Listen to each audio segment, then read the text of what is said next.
Hey, we live when things like this happen, but it's Mr. Young. And it's foreign in the building, bro. We wanted to try to make it work with our silverback. He wanted to be on the pod. He wanted to share his thoughts. Yes. His deep thoughts. But of course, he went into the enemy of all of us, bro, which is a 5G issue. You've gone through it as well, bro. Huh? Public Wi-Fi, not the best lah. Let's just put it that way. Especially when you're in a public place where everyone's trying to access it at the same time. Suddenly the load cannot bear. You know what it is? McDonald's couldn't bear the load of the silverback. That's what's up. There's so much, power to the silverback. Bro, we still love you, Props. I think he's excited to share his thoughts because, over the weekend, right, we had the biggest anniversary show of all time for Grapplemax. And I think he really, really wanted to contribute what he had to say. But you know what? He's going to be on the chat, right? I hope he's on the chat right now, saying hi to everyone. Absolutely. Enjoying Oreo McFlurry, hopefully. Please save one for me. Is it weird for me to say this, but I've actually not been paying much attention to North American pro wrestling, both WWE and especially AEW. I don't know if it's because of, the previous week was SPW and then this past weekend was Grapplemax, but I feel like I've had my fill and it's a good fill. You know what I mean? I never thought I would get to that point where it's like, I wouldn't say it's comparable, but you know what I'm saying, right? Yeah, no, I think it's good. I like the fact that, yes, we have WWE, AEW, all that in the background. It's like part of the wrestling news cycle. Yeah. But like the fact that we are close to home, there's shit happening here in Singapore and it's exciting and like all the anniversary shows are coming up as well for all three promotions this month. So I feel like we want to do it justice. We want to give it the attention it deserves. Correct. So to me, that's why I always bring this up. But forget about money, right? Time is the currency. Attention is truly the currency in 2024 in this day and age. So if we have promotions out there not respecting people's time, then I started early, right? Early. But you get my point. So okay, here we go. We're going to talk about Grapplemax. Of course, before we start anything, yes, we will touch on WWE stuff. We'll touch on AEW because Full Gear is this weekend. And yeah, for sure. Much to my surprise, I didn't even realize it was this weekend, bro. You brought it up. I was like, what? I know you didn't because you were like, just Grapplemax this week. I'm like, yeah, I know you don't care what's happening today, but it's all good. It's all good. We'll talk about it. I think it'll be quite brief. But since we are live, right, Mr. Young, can we just take a moment to acknowledge our OGs so at least they know that we're live? Yes, What's sir. up? Div Royalty, is good to see you. Alfred, thank you so much for spending your time. Everybody who's in chat right now, let us know. Jump in the chat, say hi so we can acknowledge you Tongaloa style. Yeah, brothers. And also, the great thing about like being there, attending all these local events live is we finally get to say hi and talk to some of our listeners in person. Shout out to Zayden. I think Zayden is one of our guys that we saw for the first time. And his also, girlfriend as well. A new Patreon subscriber as well. We appreciate you so very much. Thank you.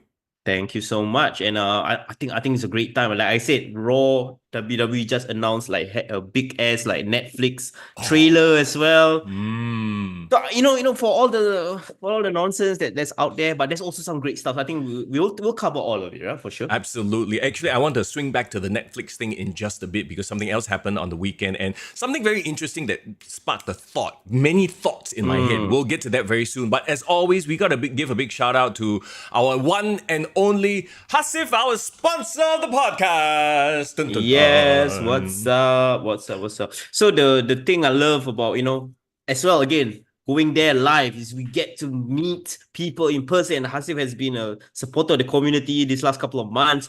Very curious to check out local wrestling. Last week, SPW, Crowning Glory, he brought his friend over. Like, hey, let's just check it out. And he gave me, okay, can I just say the review that he gave? He gave some kind words, as part of a check. So let me read out what he said, okay? So review of the event, is what you're saying? No, not review of the event. Just his thoughts on the whole experience because he's a very reflective person, right? Okay. He said, "Hey, bro. Anyway, I appreciate you inviting me. Truly enjoyed myself. It's like watching a play/theater, something you don't see every day." And my friend who's a wrestling fan clearly appreciated it as well.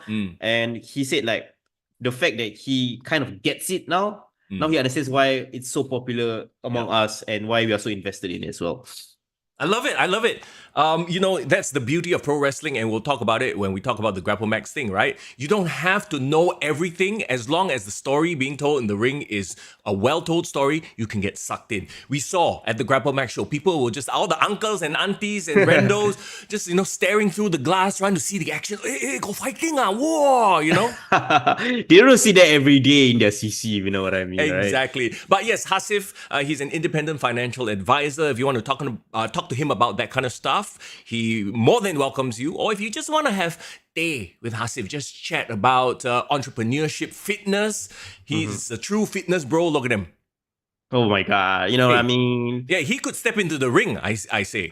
I he got the build for it, bro. Somebody sent a comment on the chat. I think his friend probably on YouTube. He was like, hey, I think this Hasif, next time I want to see in the ring. So any local promotion, you got this one good-looking Malay guy out there, fitness guy. Bro, make him the Shane McMahon of pro wrestling in Singapore. There you go. Drop him a follow. If anything else, Hasif_captures on Instagram, okay?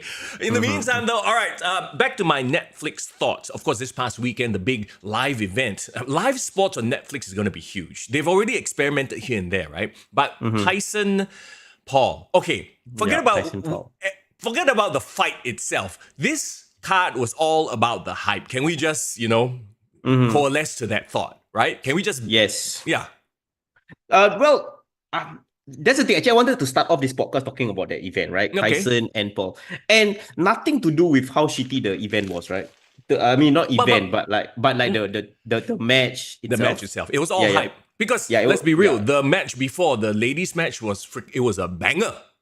Correct. And I was curious to kind of like think about what was the strategy that Netflix was going for, or maybe the main eventers themselves knew that, okay, there's a high chance this match is just going to be a disappointment. Let's have some kick-ass women that we can spotlight and get them to do all the action workload. Bro, that's exactly the point. And they were going on throughout the entire broadcast about this is like the highest paid women's fight. So they were trying to shine up Jake Paul a bit, like he gave them the chance to have this opportunity, which is great, for women's boxing and everything like that. But even the match before that was really good as well. It's like you pad it out with good stuff so that people feel like they got their money's worth, quote unquote, or their time's worth.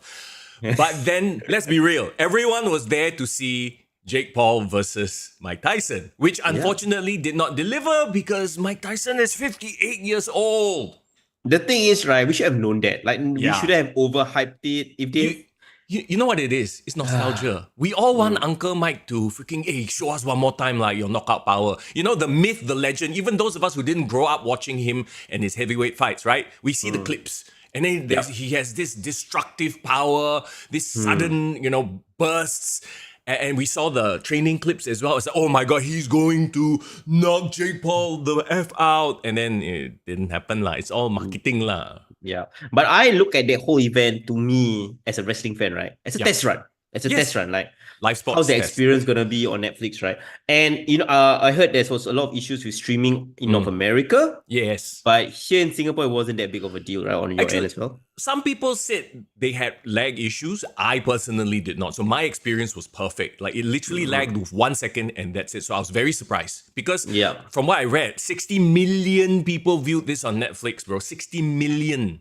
Bro, that's wild. I know that WWE is not going to get those numbers, but can you imagine if they get like 5? Like, it's very possible with a platform like Netflix. Okay, you have to understand when Attitude Era was at its peak, weekly viewership was about 10 million. Right? Looking at 10 million. That is like... We've said this before. That's like rookie numbers in Netflix, right? Exactly.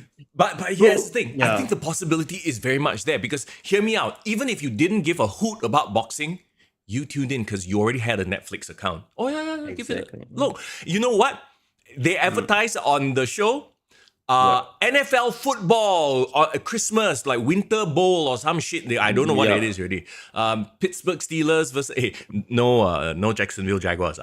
So they announced like they're going to stream 2 live NFL matches during like the Christmas season. I was like, I would watch that. I don't care about I haven't watched American football in forever. But I will watch it just because it's free on my Netflix that I already subscribed to and it's live. Yeah, agreed. I wanted to acknowledge what Alfred said, sidetrack talking about UFC. Okay, we'll talk about UFC in a bit as well. But let me just finish up my thought here. I agree with you. There is an opportunity here. I wasn't like I didn't have an issue with the whole streaming thing because like let's be really, really honest, as WWE fans, wrestling fans, we are very self-aware. No 60 million people are gonna watch like a Monday Night Raw. That's like we're not gonna get those numbers.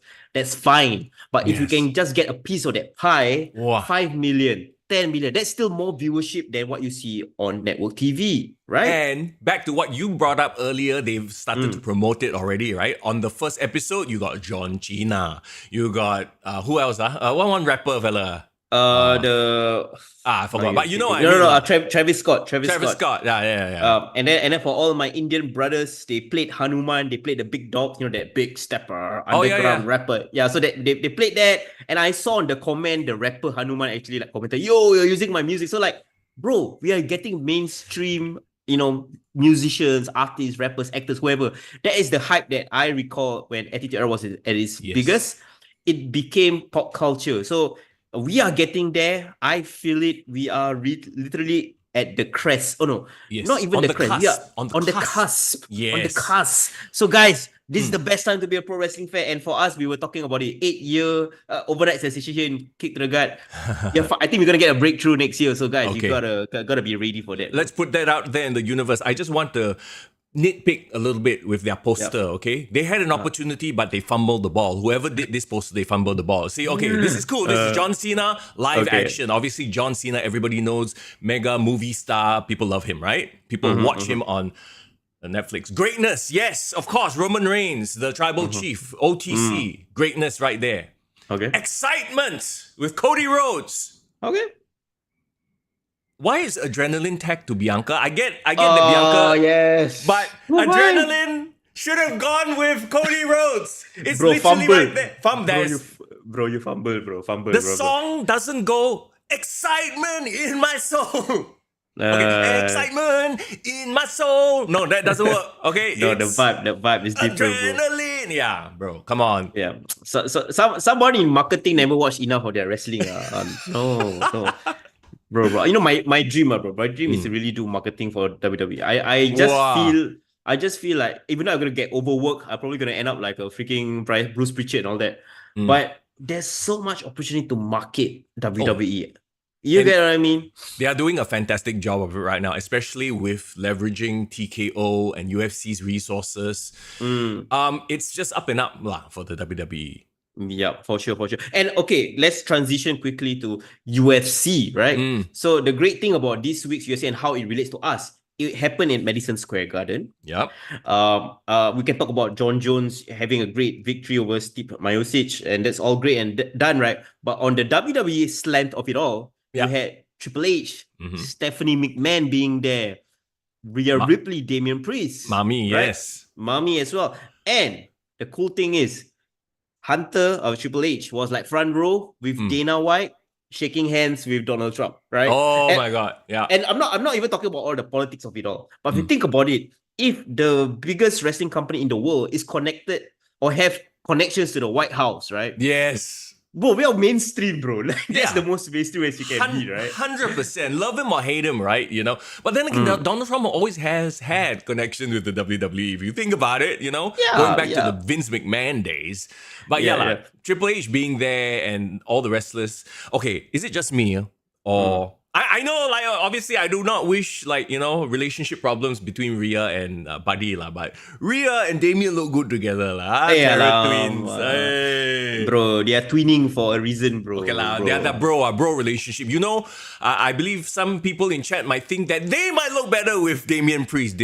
I'm looking at you. Dave is like in the wings, like, waiting for a puppy. Huge. Okay. Puppy. Okay, anyway. Okay, wait.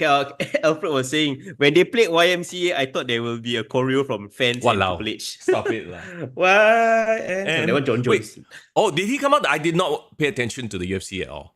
No, so they played YMCA in the background when he was kind of shaking hands. Like it was kind of like, you know, in between filler music. Very interesting. I like this kind of like I would say what's the right word? Like harmony between like Synergy, corporate synergy. synergy, bro. Synergy, bro. Yeah. Yeah. No, because right, okay, if you're doing UFC pay-per-views on Sunday night historically, then and WWE will be on Saturday night. All this while, remember last time we had to watch a Sunday pay-per-view, like Alama, I have to review on a Monday, have to watch it. But now we can watch WWE shows, from the comfort of our home on a Sunday morning and even review it, right? Sure.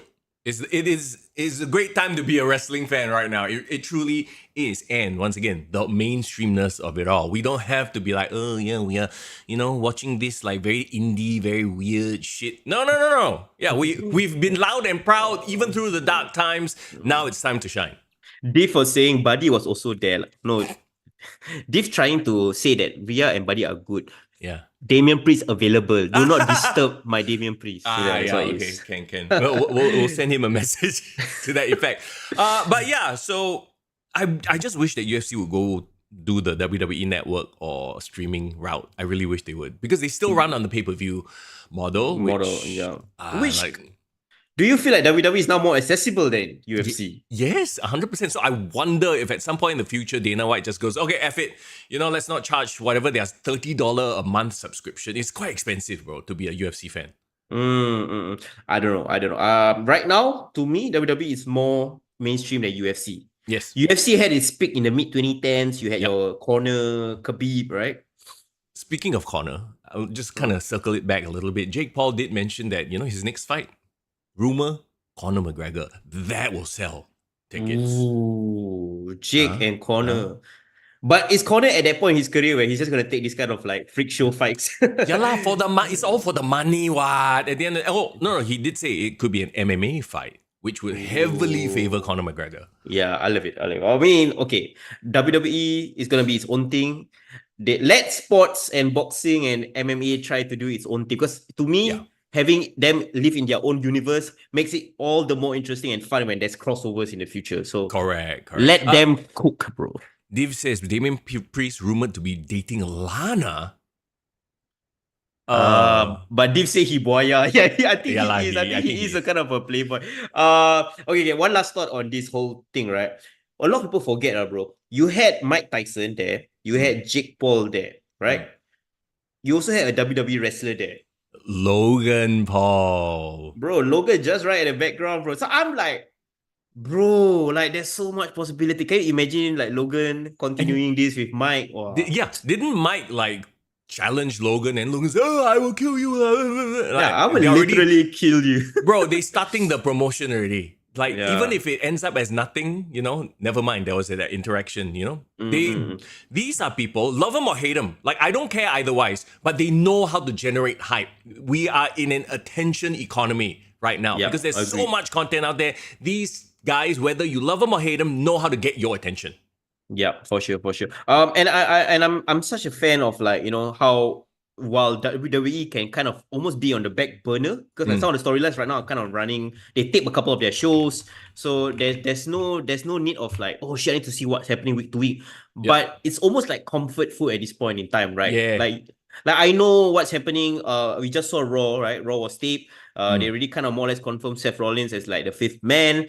They had the women's War Games confirmed as well. Yes, correct. We'll get to that in just a second, but very quickly, just one more thing I have to bring up from the Netflix Tyson versus Paul fight. Yes. I don't believe that we hadn't brought it up, and maybe we've collectively erased it from our memories, but... dear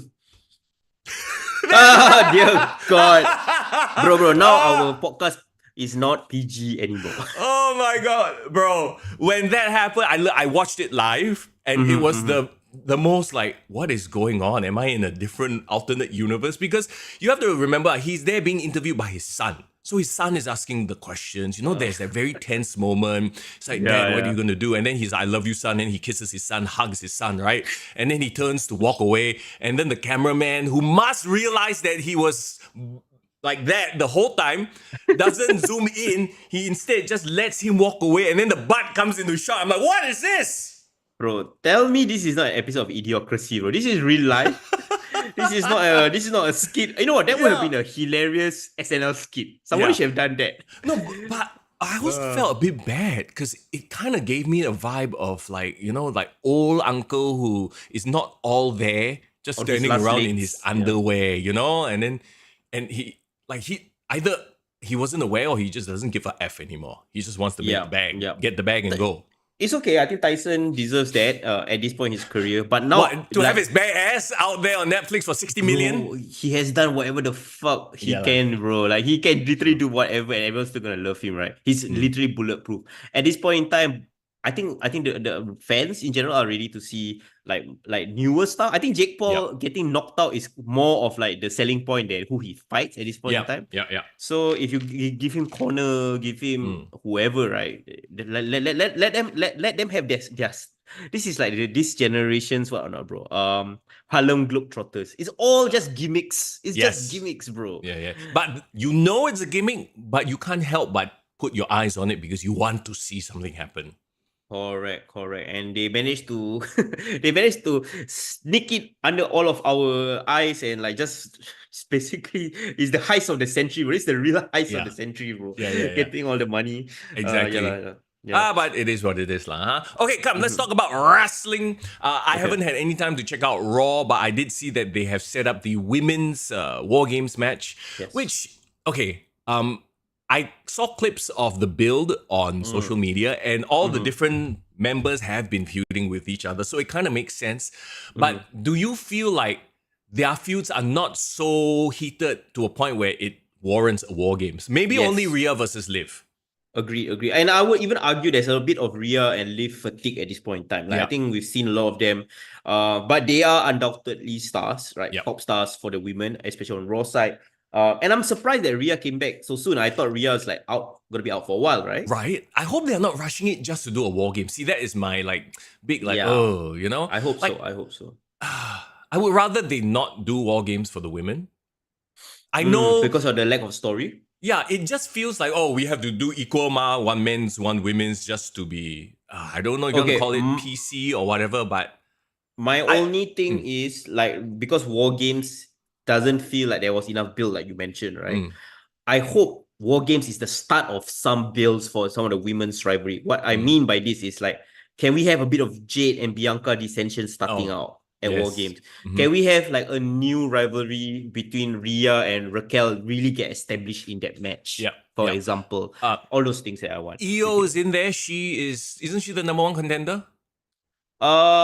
Yes, she is. Yes, correct. She is. So that means she does have a match due, and I have a feeling they might pull that trigger at Saturday night's main event in December as well. And Io is gonna probably jump off the cage or some shit. She's known to do that, right? So this is her highlight spot. Yeah, this could be a great match in terms of like a spot fest in terms of highlights. But again, I agree with you. Not enough build, and I'm curious to see how they use this as a launching pad for future feuds as well. Correct.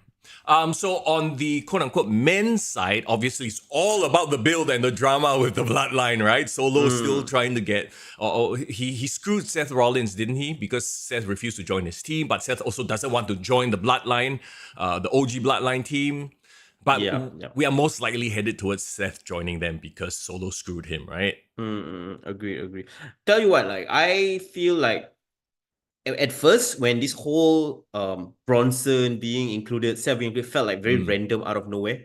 But after I watched SmackDown over the weekend, right, and I saw Bronson being part of the team, and I saw Bronson walking with them, I'm like, hey, bro, fuck. This, actually, he kind of fits, like, visually. Look, the OG Bloodline had Sami Zayn, the least Samoan of everybody on the roster. Yeah. Bronson at least kind of looks like he fits in. Bro, like, Sami Zayn is the Owen Hart of the Nation of Domination, right?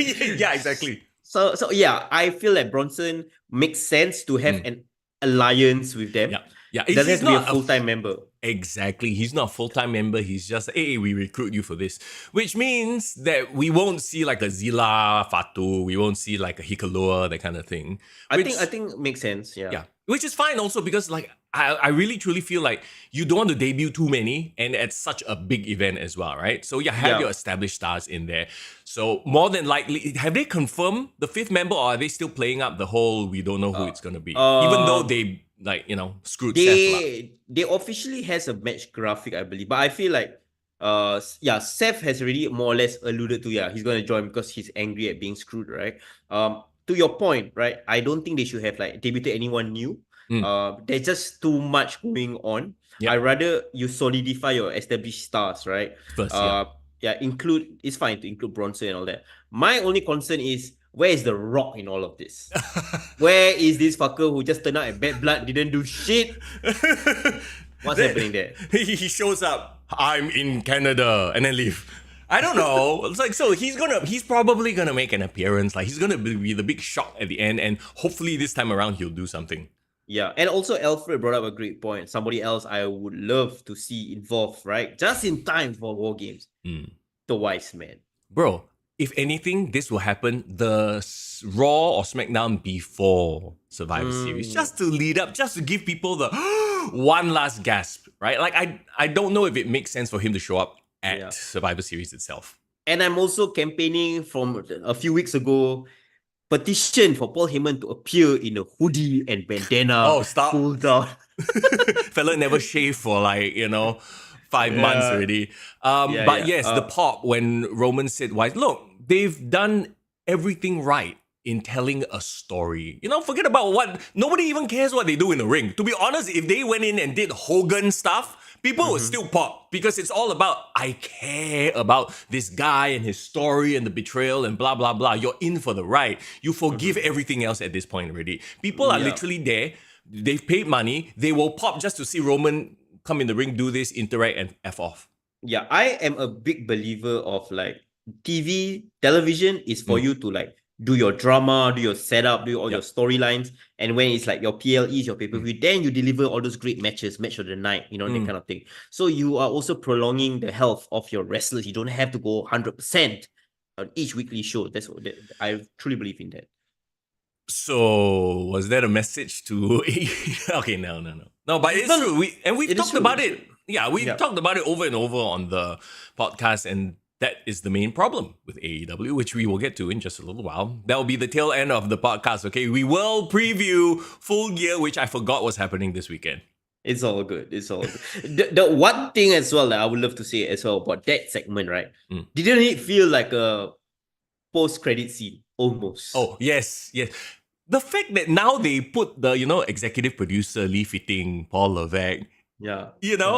Why not go all out, bro? Why not go all out? Why just put full credit, lighting, grip, cameraman? Just go all out, bro. No, actually, if they did that, right? And then they started inserting post-credit scenes, then they cut back. That would be cool.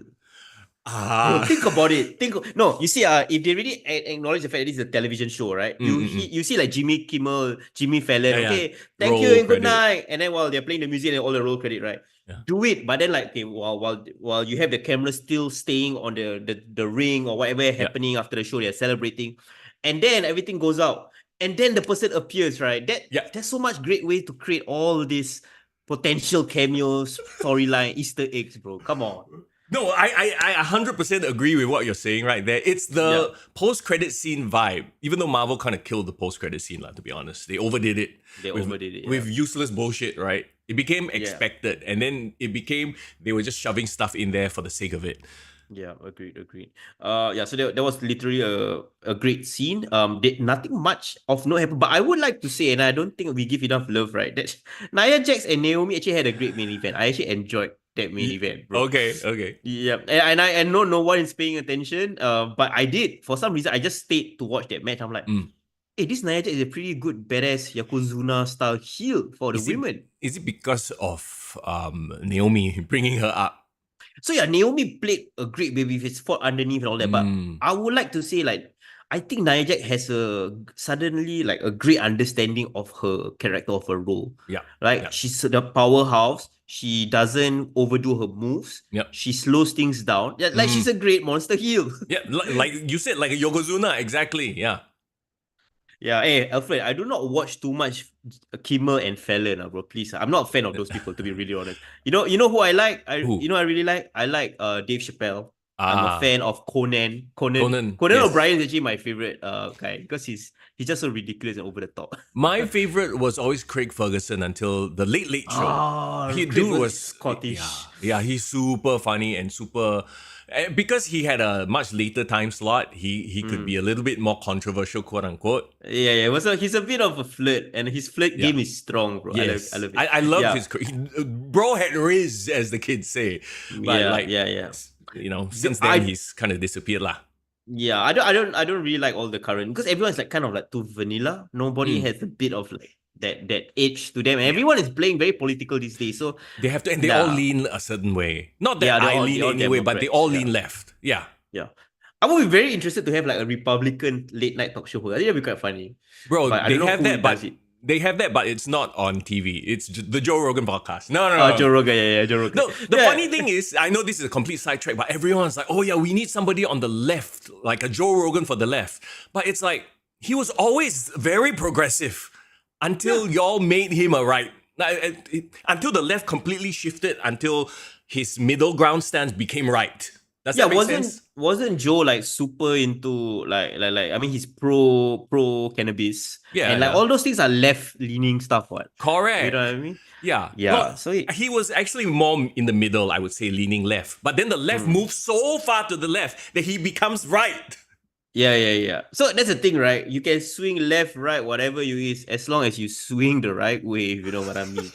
Okay, anyway, so that is the quote of the day, by the way. You can swing left or right, but as long as you what? Swing what? Never mind. We shall keep this a very friendly podcast. Okay, come. Can we? Okay, so we've talked about WWE. I think we'll dedicate another podcast to actually preview Survivor Series as we get closer to the date. Yep, next week. Yes. Before we get to Grapplemax, of course, as always, we have to give a big shout out to our lovely sponsor of the podcast, Hasif _ captures. There you go. He is. I was a bit worried when you had like a bit of a white screen. Like what? Oh no, that was I pulled up the Full Gear card on Wikipedia. Okay. So I had that prepared. I had it on the wrong tab. But yes, Hasif, of course, an independent financial advisor. If you need financial advice, you will need somebody to look through your portfolio, or you want to chat about entrepreneurship, makan, have a day with him, talk about fitness. He is happy to check out the vibes first. That's the thing with him, right? The first meeting is always about the vibes. Yeah, for sure. And we are gonna make stay tuned for the end of the show. We're gonna make a huge announcement regarding our Kick to the Gut top Singapore Wrestler Top 20 as well, and about a big event that we want to do. And if you want to talk to him and meet him in person, he will be there as well. Nice. So guys, please support him. Give him a follow. He's a fan of the podcast. He's a fan of local wrestling and supporting the community. So the least we can do is support him as well. Exactly. Now let's talk about what happened this past weekend at Jurong Spring CC. Wrestling in the heartlands, bro. How good does that sound? You know, I love the whole concept, bro. I think we might be on to something with Grapplemax, what Grapplemax is doing, right? Yeah, and I love it because we always say, right, good storytelling or good wrestling is easily explainable. You don't need to go and have a PhD in these two fellas' backstory as long as they tell a great story in the ring. And as a general sort of summary, I would say that Grapplemax put on a show that indeed you could just be walking by, see a bit. Oh, this fella acting like this, he bad guy lah, yo. And the other fella, it's easy to understand. I could explain. Okay, so this is a weird sidetrack, right? You know, I do these videos for content on my social media now for any event that I go to, like essentially. You know, it's all part of quote unquote work, right? And I find that nowadays, right, if I can summarize what I watch in one sentence, then it did its job. It's, you know what it is? Have you heard of the elevator pitch? Yes, of course. For sure. If you can pitch your idea within a few sentences, then you got it. It's a great idea. Yeah. So pro wrestling in the heartlands that appeals to everybody. Yeah. That was what Grapplemax did. Yeah, you don't need to know their history. You just watch the show and then, okay, you understand from inference. AEW, pay attention. Okay. Wait, one more thing as well. Can I contrast this, to preface this by saying that after I watched Grapplemax 1 week, after I watched SPW 1 week, I experienced both shows, experienced both crowds. I really realized what... Can we talk about the different philosophies of SPW and Grapplemax? I think it makes a lot of sense, right? Yeah. I think when you watch an SPW show, it's really kind of like a more rowdier crowd. It's a more kind of, there is an element of danger. There's an element of like it's like a wild crowd. It's like I would say it's like an ECW kind of crowd, right? Correct. And the violence is there. You have more I would say it's kind of loose in terms of like the format. There's like a great sense of like anything can happen, and I think that's the kind of like atmosphere you're trying to create. And when I was talking to like Hasif and my girlfriend, and even my boss that was there at that point in time, they were like, "Yeah, I can imagine this is kind of like a very wild show." Like Hasif said, it's like a play. My boss was saying like, "Oh, this reminds me of when I watch Muay Thai in Thailand." Yeah, and there's beer going around. Like there's a lot of things that can happen. And I kind of appreciate like, okay, there's a crowd for this. Yeah, the people can watch for this, right? And when I contrast it with Grapplemax, right, when I was kind of sitting down and I saw the crowd, and I remember what you told me when we sat down. It's like, wow, this crowd all like not bad, quite quiet. The crowd. Very proper, too proper crowd. In fact, yeah. Proper crowd. I mean, if you want me to compare it to other wrestling that we know, right, I would compare SPW to more like Attitude Era.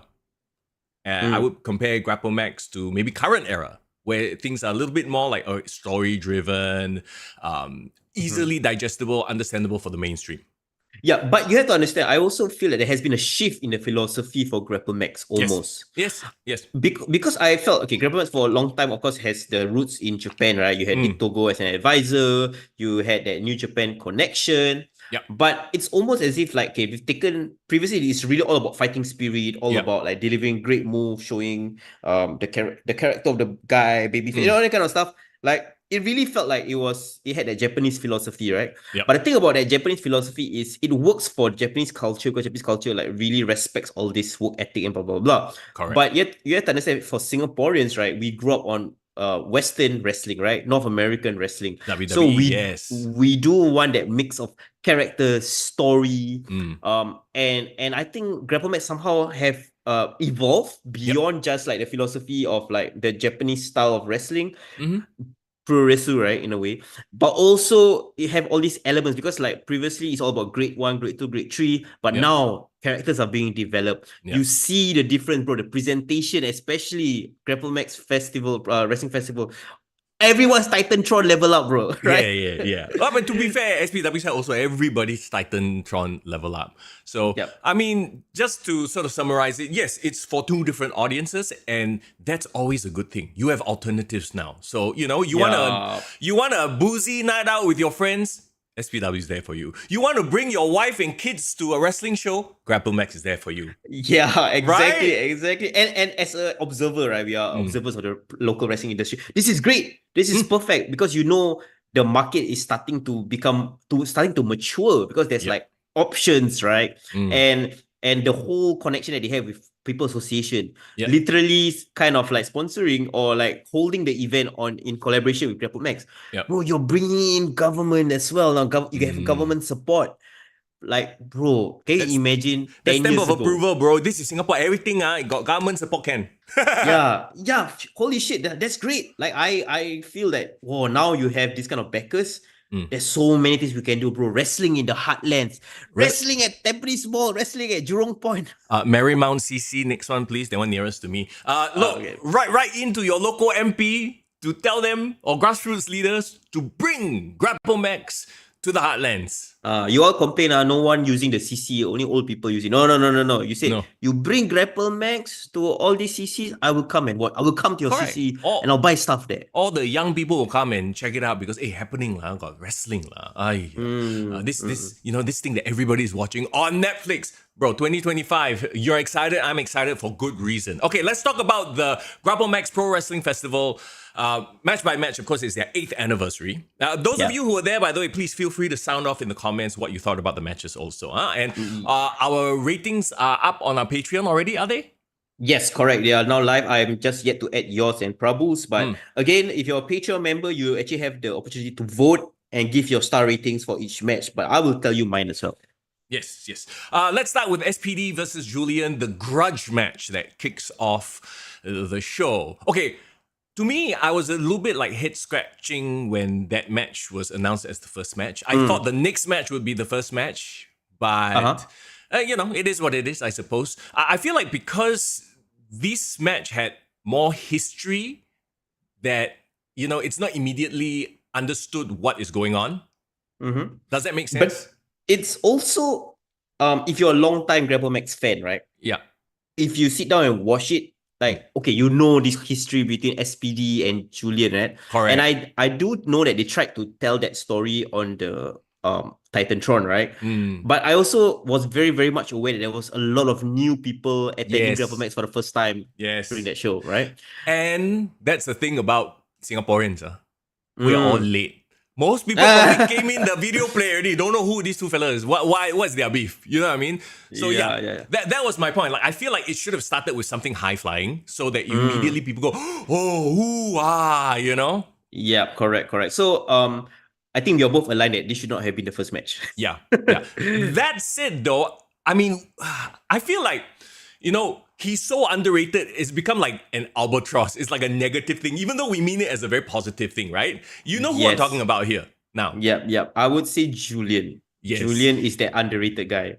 He understands what being a heel is. Here's the problem with a lot of what's going on, let's say, in AEW. We saw a bit of it in SPW as well, right? Heels doing cool shit to a point where, like, oh, I just want to be a cool heel. People cheer me, I don't care. Whereas a good heel is somebody who's not like morally bad. He just doesn't give the audience what they want. So this one spot highlighted to me that Julian understands what being a heel is. He dropped, and then the crowd go, woo, you want one more time, one more time. And then he didn't give it. Love it. I love it. Right? No, it was perfect. It was perfect. It has nothing to do about his moral values, his storyline, blah, blah, blah. In the moment you don't give the crowd what they want, you're the bad guy, I boo you. Correct. Give me 1 second, I'm going to open the door. So basic. Wait. Are you going to bring Julian in or something like that? Suddenly he has a big surprise for everybody. Okay, while Foreign heads off randomly to greet his mystery guest. Yes, that's what I thought when that happened. I was like, the basics. Sometimes we get caught up with all the fancy moves when the basics just need to be there for it to be understandable and appreciated. Yeah, I think for the longest time, I've always thought like, Julian was the most underrated member of Showtime. Not because he wasn't good, or like we didn't notice his work. I just felt like everyone had like very clear storylines, right? You had Showtime being the head heel. You had Kelvin with his like intern storyline. You had Prabhu SPD being SPD being ousted, and you had Prabhu like becoming like the ace or like the young gun rising star in Showtime, right?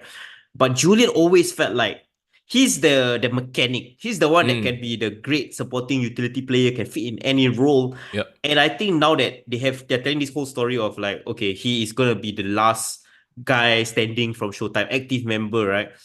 I would love for that to go into a story, because when he got the victory here, I was surprised. But after I reflected and ruminated for a bit, I was like, SPD already had a big victory, signature victory for against Showtime. He doesn't need this. I think Julian needs this to kind of go up to another level as a solo wrestler. Same. I agree with you. And I like that this is not over, because it is a grudge match, but also at the same time, it's like, this is unfortunate circumstance that Prabhu is injured, Showtime is injured, I believe, right? Kelvin's overseas, right? So I think this has more legs, maybe another stipulation in the future. But I don't know about this being the opener. That's my only gripe. Yeah, wasn't a fan as well. But I also agree with what Div said. Like, Julian's so good at being a heel that he's taken for granted. Can we also give some props to SPD as well? I think SPD, this is his first appearance. Was it his first appearance since he had that excursion in Philippines? He went to Manila Wrestling Federation, and bro, he looks good now, bro. He's now svelte. Can I say he more sachok now? Now that he kind of like dropped a bit of that baby fat weight. And I can literally take him seriously as like a potential like future main eventer right now, because he just needs to get those reps in as a, like a baby face. I love him using MCR. Yeah. Like, bro, I'm a fan, right? Like, except for the fact that they edited it so that the drop came at a different point and everyone missed the drop. Bro, we were like, when I was young, but No, they just stick to the chorus, and then everyone was like, oh, everyone started, where, it's not like I laughed, yeah. Okay, if I can give a bit of a musician producer's note, don't need to start with the piano. Ting, ting, No, ting, but you need the straight. notes. You need the notes, right? Just start with Gerard Way, when I was a young. Just start there, bro. Then everyone can get hyped. Okay, sorry, this is literally my own. No, yeah, Prabhu was saying he literally came straight from Philippines for this match. Wait, Respect. SPD was wrestling at the last Grapplemax show, Amplify 5. Prabhu said. Oh yes. Prabhu mentioned, yes. He reminded us. He had that match with Dave, and I remember Prabhu was saying that both were kind of like carrying injuries. Yep. So that was also a bit of an issue with why that match was a bit clunky. But I think here SPD had a bit of definitely shown more form. He's kind of back in form. And for the longest time, I think earliest part of 2024, he was the biggest babyface. Yes. In my opinion, right? Almost overshadowing Wilson, but like, yeah, so, I think, yeah. Question. Moving forward, right? What can he add to this story? Because at this point, like, it feels like, I don't want to say that his momentum is sort of like waning a little bit ever since that whole, he was ousted, but it's been like how many months since he was quote unquote ousted already, right? As they potentially carry this feud on, like what can he do or what new wrinkle? I feel like he needs something like a new wrinkle. I think SPD character. SPD needs to move away from Showtime. I think that story has been told. I think going to 2024, right? I do not know what's the situation with the Cruiserweight title because I think maybe he needs to climb a few more rungs to go back to the world title. Right. But I would love SPD to hold like a mid-card title, whether it's here or maybe in another promotion. Yeah. That's why he's doing all the excursions and stuff like that. But yeah. I think I would love for him to go on like a Lavin kind of run, and we're going to talk about him later, right? Gosh, yes. Where he trains or like does a tour around Asia, gets a bit more reps, wins a title somewhere, and then comes back to Grapplemax to defend it. I would love to see him test himself against like other international wrestlers, but wrestling in Singapore. That would be what I would say for him. Div says, I have theories. Tell us, Div. Finally, justice for Showtime Inc. Hey, I thought you're supposed to be the objective silverback. That seems like a very subjective comment there, bruh. It's a lot of interpretive meanings that Prabhu gave, right? But yeah, solid match by the two. But I think, with Julian picking up the win, he did stand out a little bit more, which is what I'm worried for. Like SPD, you know how much of a fan I am of his work, right? It's like, I feel like he needs something else moving forward. I think his character needs to be more defined beyond SPD. Like maybe a bit more, and it's weird for him to say a bit more of personality because he does have a great personality. But I feel when he was a heel, he was oozing personality. Remember? Oh yeah, he was incredible. Remember he was drinking Coke all the time. Yeah, exactly. Right. But now that he's a babyface and he had the I've been betrayed aura around him. That was a great storyline. Yeah. Now moving forward, like that's sort of waned and gone away already. Get over it. What have you done for me lately? Right? Correct. I'm waiting to see that next evolution, as it were. All right, let's move on to the next match. A triple threat match. This one, I mean, we mentioned it earlier. I think that it should have started the card to get everybody up on their feet. Yeah. Overall, I was just thinking when I first saw this, I was like, oh, they are very clear. This is the cruiserweight, right? They try to market it as the cruiserweight showcase. And can I just say, for all the jokes about Mike Kasem, Shaheen in the ring was mightily impressive, bro. Dude, loved it. Okay, so there's a bit of a disconnect for me, and I don't mean this as a negative, right? But once again, wrestling is a visual piece of entertainment. The second you see him is like, wow, that one athlete. You know what I mean? Yep. Like, he's a cruiserweight, but he's like kind of almost bigger than SPD and Julian. Oh, you're talking about Shaheen, right? Yeah, he's a cruiserweight, and he's supposed to be high flyer, but he's almost bigger size than the other two. So there is like a very marked difference. You know what it is? I think Singaporeans, we need to establish our own weight class, bro. Right. We need to call it the Singapore weight. Atom weight lah, bro. Atom weight. No, we don't call it atom weight because it's very, very potty. Because technically, this is the average weight and height and build for Singaporeans, right? So you should call it the Singapore weight, bro. No, but see, that's the thing. And this goes to the whole argument of AEW, like everybody looks like they could be us, right? Yeah. Whereas one Shelton Benjamin come in, all of a sudden he looks like a freaking destroyer, let alone a Bobby Lashley. So I think that there's a bit of a disconnect there. I don't think it's a big deal. I think we usually, in general, I grade on a scale. I get that this is Singapore, the talent pool is slightly smaller, so it's like close one eye sort of a situation, right? But yeah, the second Shaheen came in, it's like, wow, this fella looks like a star. Another thing as well, I would say that Shaheen, while he was really mightily impressive, you've seen some of his accolades. He was one of the first Arabs to train in New Japan. Yeah. I was trying to pay attention and focus more on Simon and Jordan, right? I want to see how they have grown, what are you going to bring to this match. And Jordan has grown. I mean, we talked about it last time. He has put in the effort. You have to give it to him. He's put in the effort to bulk up, to look like a wrestling star. Yes, I think Jordan visually looks great, amazing, right? Character-wise, and I think Dev alluded to as well, they really established their character. And that's also why I could follow this match really, really well. Yes. Shaheen was like the international star coming in, a bit of a baby face, smiling, happy to be there.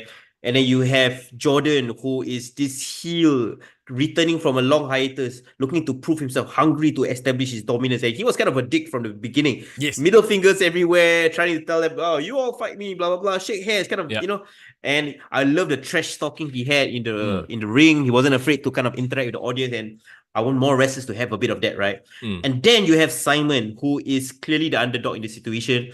But I like that he was an underdog, but you can tell like he's not gonna let his small size stop him from making an impact, and also he was really trying to match up like in terms of like the intensity and like move for move with the other wrestlers. I almost like it, and I know you're gonna say this as well. Yeah, he was a step behind the rest, right? Because once again, we talk about there's levels, right? I feel like with Shaheen, and perhaps he's got more reps, obviously. It did feel like he was trying to catch up to Shaheen, and therefore it led to a few kind of like mistimed situations and mistimed spots. I feel like almost if that was the case, and maybe Shaheen should have slowed down. Maybe it's on him to slow down a little bit more, right? You know what I mean?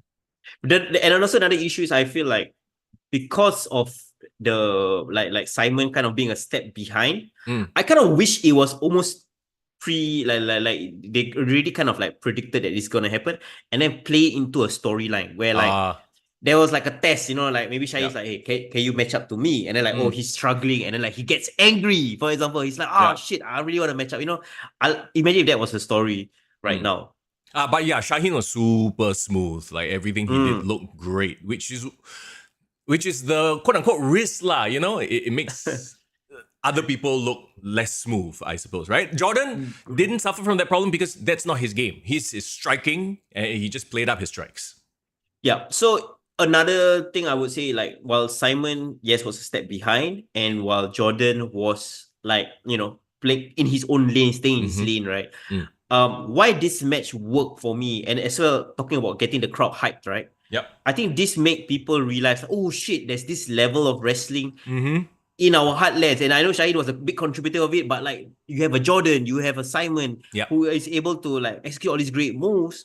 And I think that can bring in the casuals. Like, okay, flippy shit utilized in the right way, one time in the whole card helps a lot. But bro, like we bitch about flippy shit, right? When we bitch about flippy shit, we bitch about the fact that when they do like a Canadian destroyer, they pop up like nothing. This is not the case here. They wrestled like when shit hit, it felt painful. Okay, and that's what it's supposed to be, right? So yes, flippy shit is impressive, but if you don't sell it, it becomes not impressive because it means nothing anymore. Yes, correct. I would love like flippy shit to be used to kind of like get the casuals to like, oh wow, this shit is happening. Yeah, it's and like then tell the story after that. Yes, it's like when Jeff Hardy jumps off a ladder and then he crashes into people. He doesn't get right back up. He like lays there like he died also. He sacrificed his body. So all of a sudden, you are telling that story of, oh, this guy, even though it's going to kill him, he's going to do what it takes to win. That gives you the Darby Allin, quote unquote, the Jeff Hardy underdog vibe, which is what Simon Sia has, right? Agreed. Bandit Tuck. That's not Ban Sacha, right? But we just saw a Bandit Tuck say, his lets were letting. Are you referring to Jordan, bro? I think he is. Also, Tovakin, big shout out to you as well. Tovakin, were you at the Grapplemax show? I saw him at SPW. Yes, Tovakin. I think I saw him at SPW only. Tovakin is a pitcher but never gives his grades. I think he's keeping his thoughts on the match close to his chest. Is that the case, Mr. My Tovakin? boy is a busy man, but it's A all real- good. Really fun match, which I thought should have started the show. So there you go. That's Simon versus Jordan versus Shaheen. Shaheen got the win, and it made sense because, okay, in the long-term scope of things, this doesn't really affect long-term storytelling because Shaheen is like the guest, right? It's like a one-off. Yeah, It felt like an yeah. exhibition match more than anything. This was, and I think maybe if I look at it from the scope of like Jordan just returning from a hiatus, I think this is kind of like getting his reps in, right? Yeah. I'm curious to see where Simon goes from here, though, because Simon, you know, like we like his fire, we like his attitude, but I also feel like there's a reason why he's wrestling at this type of matches, right? Like he's definitely, I would say, an undercut in Grapplemax. He's still trying to prove himself. I want to see how he can go to that next level. Can he be a contender? Can he get involved in storylines? What can he do next to improve his character? Bro, what do you think of a Jordan-Simon tag team? Ooh. But Jordan is a heel and Simon's a babyface. I know the whole turning him to the dark side has been done before, right? But like, I feel like they have that sort of, like chemistry, the vibe. Interesting. Well, again, are we gonna tell another story similar to the Broken Bed, though? Right? Exactly. True. Yeah. If that story is done with, then maybe. Yeah. Prabhu was mentioning as well, Jordan did a great job wrestling smart and letting the others two hurt each other. Yes, I agree. He's a heel. He just left the ring, let them fight. Classic. Yep. As well. And Prabhu also said Simon is starting to get over as a character. I do not deny that. He is becoming, like, people are starting to gravitate towards him, right? And his story and what he brings to the table, right? Yes. Yeah. So there you go. Div says she had the same thought as I did. Yeah, that's the thing, right? Simon and Lavi made a great tag team. Oh, can we also acknowledge, because I was doing the Singapore Wrestling Top 20 list and kind of like compiling everything. We almost forgot that Simon and Lavi had a great rivalry. Like they had that feud where they were kind of like one-upping each other, trading victories. And I think moving on from that, because Lavi went away, Simon was floundering a bit, right? Yeah. But him as a character, I think what it needs to happen, right, is he needs to interact with other wrestlers. I think he needs a feud. Yeah, he needs a few, exactly, right? So that we can, establish or get more sympathy behind him, especially if the other wrestler bullies him or whatever. So maybe Jordan versus Simon is the feud going into 2025. I'd love to see it. Yeah. You know who I wish would return to Grapplemax? And I know he's out, he's been injured. And shout out to him. I'm always a fan of him. Irfan, bro. Remember Irfan? Yes. Oh. And imagine an Irfan Simon match. How that dynamic would be like. It's like Rikishi versus Rey Mysterio, or Big Show versus Rey Mysterio. Yes. And I think I know they have Wham Bam Bellows coming. Remember there was this one time, who was somebody on the chat, Div, you might know this. Who was that guy that was like super hairy and big size fella, and then he fought Guru last time? Remember that guy? I don't remember, bro. From where? Australia. I think he's from Japan, but he's kind of like an Indian-looking guy, like botak head, got the most big Masai, and like, he was big. He looked a bit like a Asian version of George the Animal Steel. What the heck? Who? Okay, wait, somebody on the chat will definitely know what I'm talking about. Grapplemax guy lah. I mean, he wrestled at Grapplemax, not SPW. Like something Tango, Masa Tango or something. So I'm so sorry, my memory suddenly left me. We'll figure it out at some point. Okay, but the point I'm trying to make is, I want to see Simon fight super heavyweights. Okay, yeah, and that makes sense. That makes sense. It makes for compelling babyface, like, fight from underneath stories. Yeah. Okay, Tovakin says he's the sleeping member.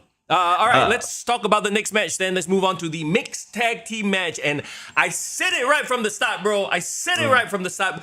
Remember when the first time we saw Christian, I was like, that guy will make a very good heel one day. Bro, you said it right from the start about Christian. I said it right from the start about Sarah. I always knew they were heels, bro. There you go. Sorry, sir. I just need to correct all that. Yes, Big Dave and Prabhu. Thank you. Hoshi Tango. Yes, that guy. Oh, yes. Also, hello to Big Dave. Hello. We're going to play a clip. We interviewed Big Dave after the match. And yeah. Bro, suddenly a bit scared because Big Dave is in the chat. We will talk about him in a bit. Toverkin say, yes, I was at SPW because my boss wanted to watch it. So why is it with Wow. us bringing all our bosses to watch SPW? Why no boss bring to watch Grapplemax, huh? Bro, I tell you what, we spread the word. We get it out there, right? We are the influencers, bro. Yes, we influence our people to buy a ticket to watch wrestling. Can. KOL, let's go. So are the promotions, do we get affiliate marketing because we get people to watch it? Oh my god. Use promo code for Use promo code FOREIGN to get $1 off your Grapplemax tickets. Nice. It's free, guys. Come on. Okay. Sorry. Yes, Hoshi Tango. Thanks, guys, for mentioning. Let's talk about, and Toverkin as well. You don't need to give your grades. Next year can give our list close already, bro. Toverkin is a teacher. He give grade every day. Oh yeah. Very tiring, bro. Make him do assessment for wrestling. No. He need to switch his brain off and watch wrestling. Correct. Okay. I know he watches AEW, so that one really switch off brain, throw in the trash. Okay. Sorry, I had to throw that in there. Okay. Just kidding, but not really. Let's talk about Divya and Mingray versus Ships Ahoy. I know when we talk to Christian and Sarah, and they keep alluding to the fact that, it's nothing different. We've always been like that, or they keep alluding to the fact that this is not a heel turn and that they are right. Almost as if to say like, yeah, because heels always believe that they are in the right. What, Agreed. But as well, right? Like this whole friendship thing, right? Right? I agree. Like you can be great friends, but you can be Hitler and Stalin. What the hell? What? You went all the way one side, yeah? What? Bro, that is the power of friendship. You see, friendship can lead to great things, but can also lead to the destruction of the world. So what I'm saying is, I guess you can angle friendship in different ways, and I like that they use friendship as their reason for being heels, right? Okay. Greg is in the house, by the way, who's on holiday in Korea, correct? Yeah, I believe so. Hey, Greg, well deserved. Take a holiday. Yes. I think when we spoke to him that day.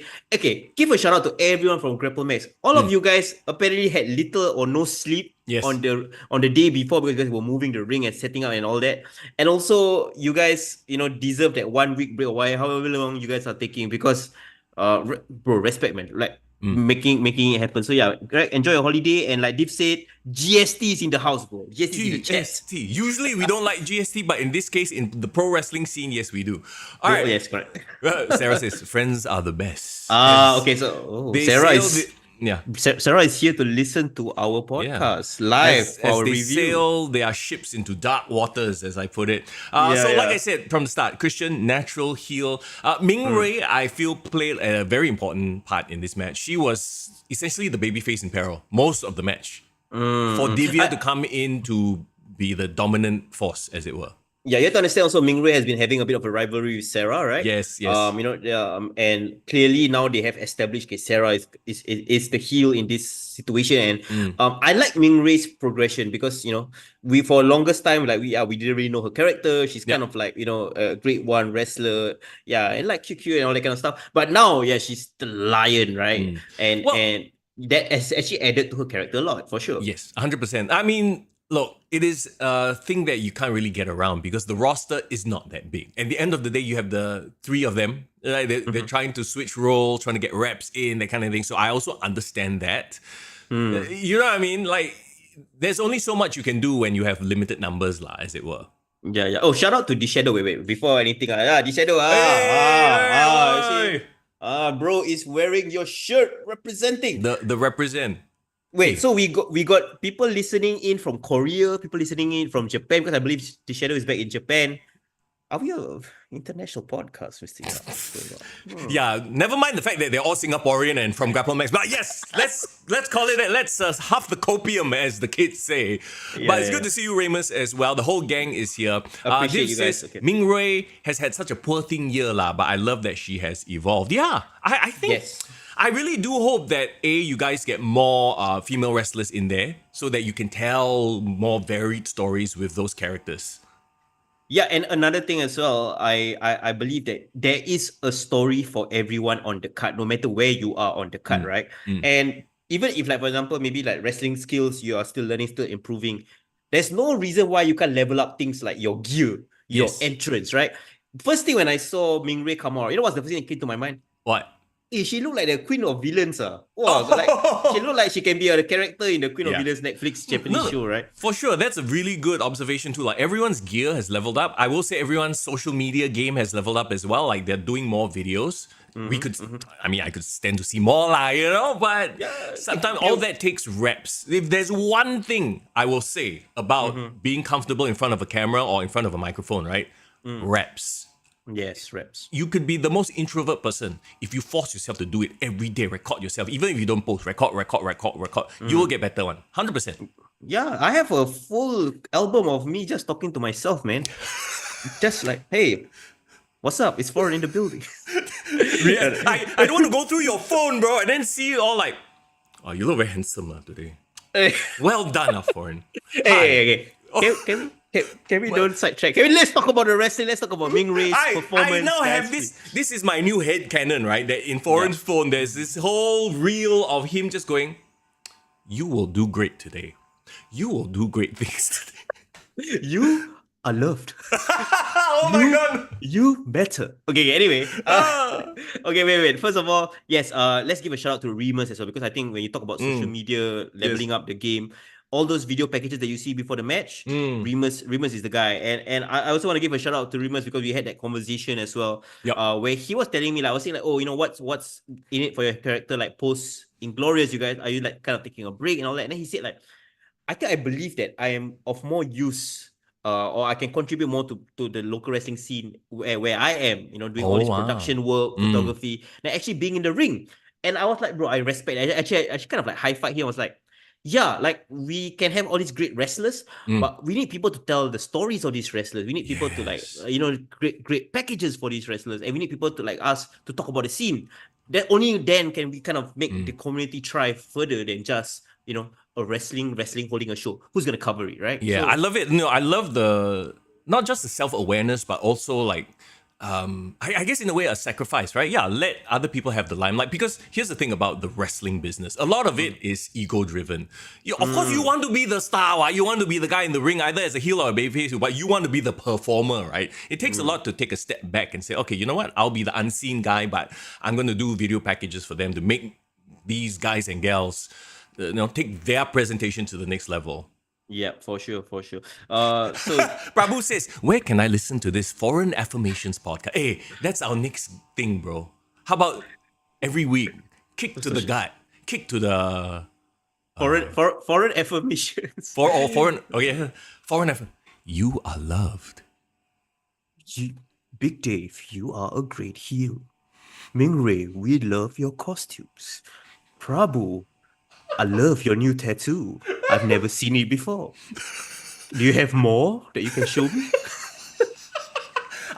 Okay, so subscribe to our Patreon right now if you would like to receive your daily dose of foreign affirmations. He will send it directly into your DM, reminding you of what a wonderful person you are. And that you are loved and appreciated. Okay, this is going off the rails very quickly. Can we stick to the wrestling? And I want to also highlight what Div said. Also a bit of a full circle moment that Div kicked Ming Ray, and now that Ming Ray has evolved, she's happy to help a lion out. I like that story because I think one thing I wanted to say was like, since Divya, right, has joined the promotion and being a trainer, like I almost felt like there's a lot of level up in terms of the stories being told for the women as well.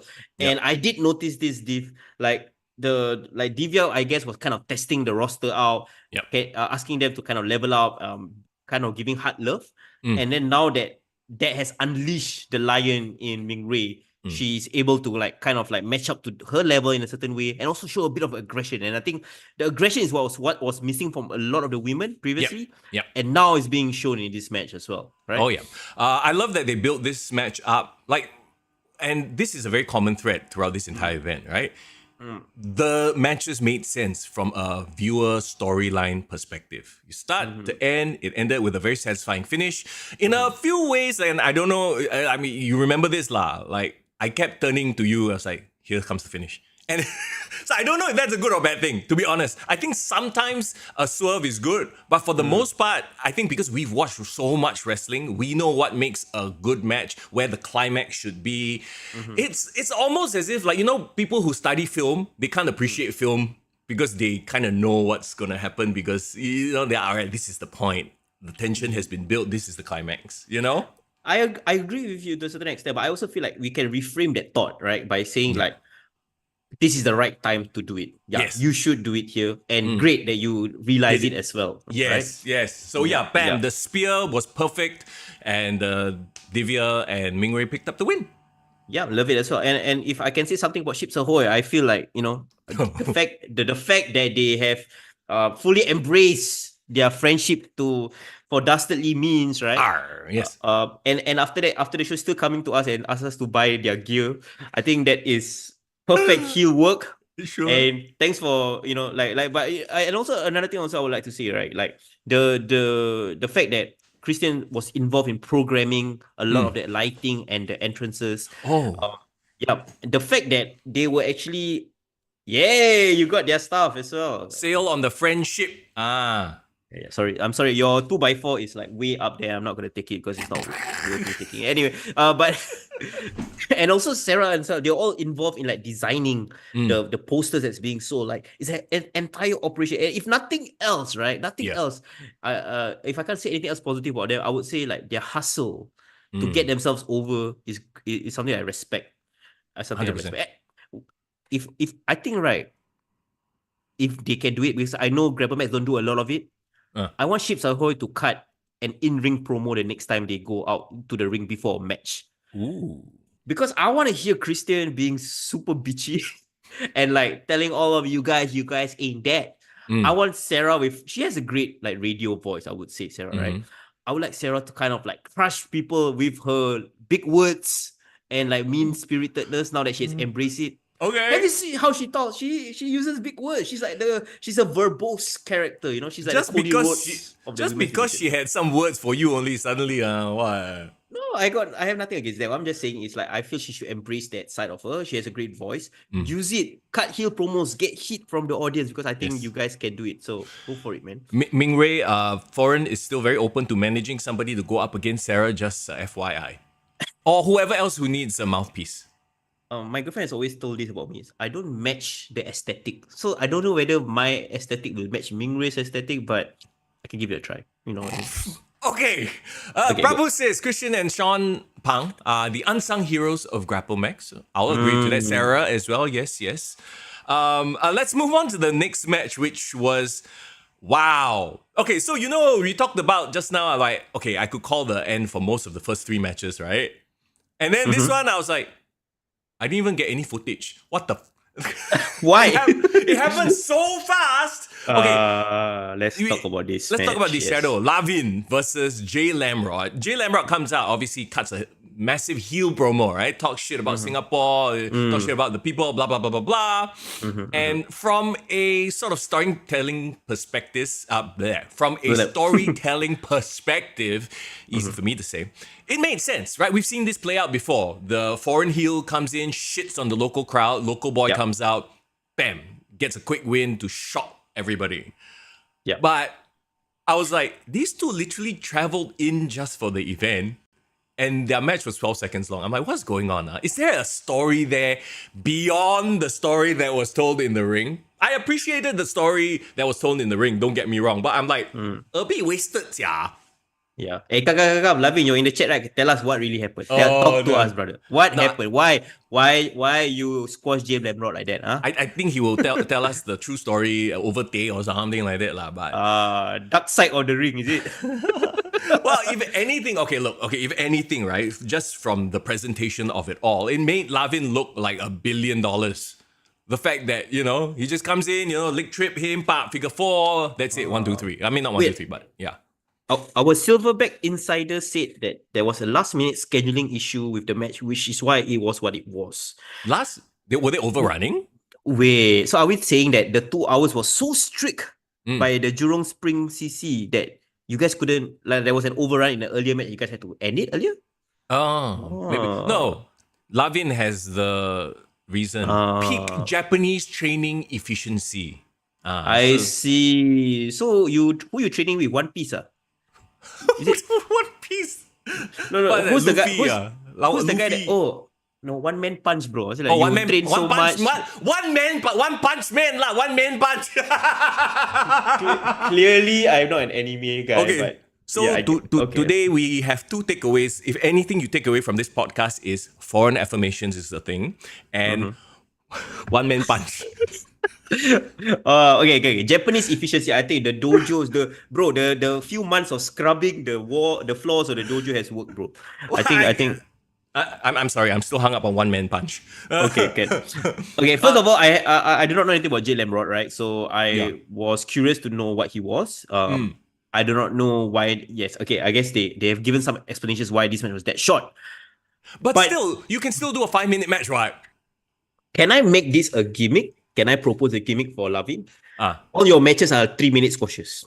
You become the Goldberg of Grapplemax, but you're like Ken Shamrock. Submission. Yeah. Ken Shamrock is a better example where he goes in there and you never know, he might put you in an armbar, neck crank, whatever MMA move, right? And finish you off. Yeah, Prabhu, I agree. If Conor McGregor can beat Jose Aldo in 12 seconds, so can Lavin. Well, I mean, that's the difference between MMA and pro wrestling, right? Like MMA, you never know. A match could end in 1 second. It could end in 10 rounds and it'd be boring as, you know? Then does that mean, right, have Lavin accidentally stumbled upon like a gold mine? His entire gimmick is he's a guy that finishes fast. He's a guy that... that sounds wrong, but okay. that ends early. You know what I mean? Like, maybe, right, he just... It still sounds wrong. Okay. He just goes out in the ring. He stands there like that, right? With his hands like that.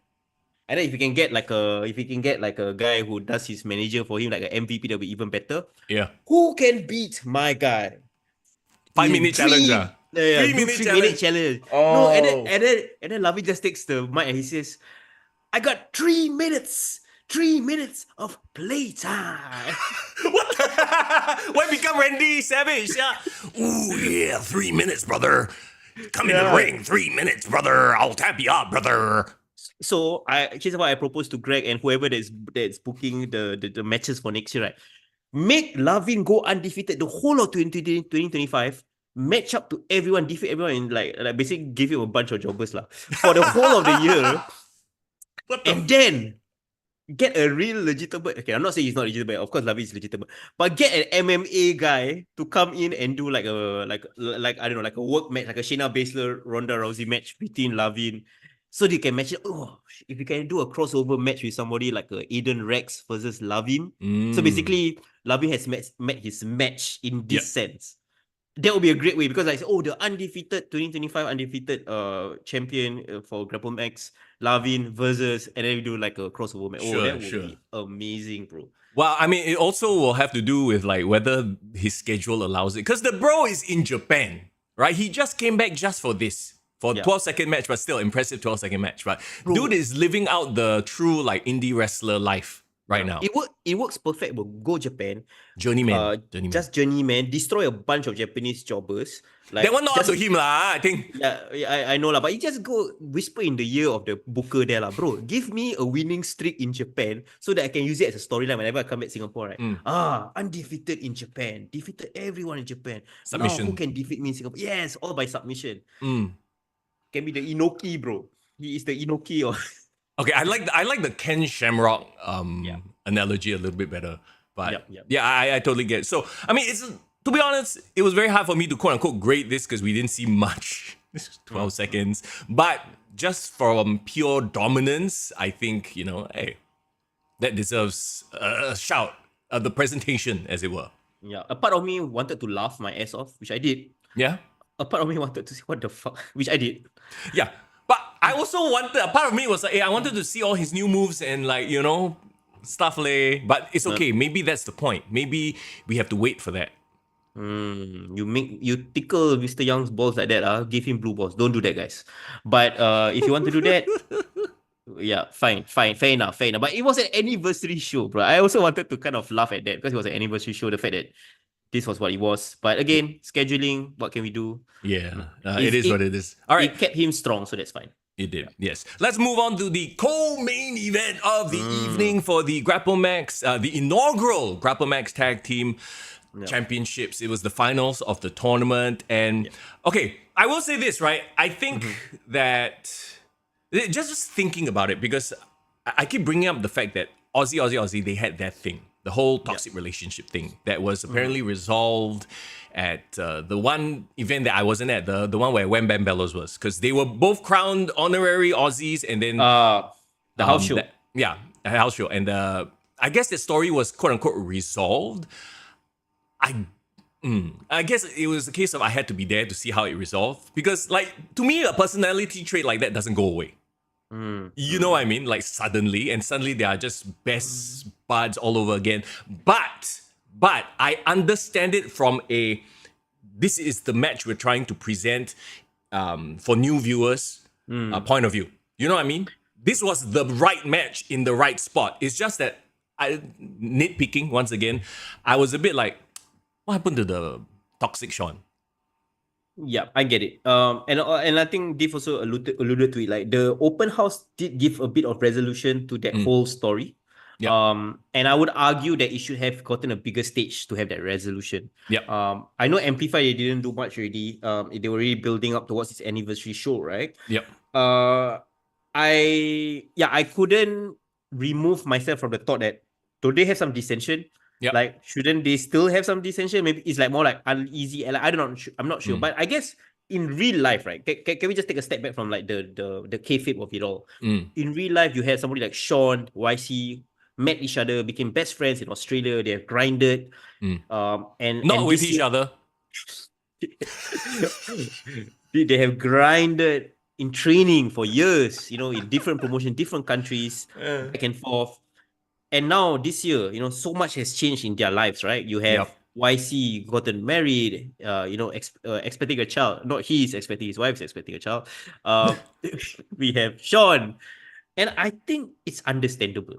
Like, if I reflect that, like, we're best friends, right? Yeah. If the things come in the way, life gets in the way, there's some frustration. Sure. You want to keep your eye on the ball. You want to ensure that you become champions. This is the biggest chance for your tag team to be validated. And then you have your partner who is, moving on in the life, right? In his life, personal life.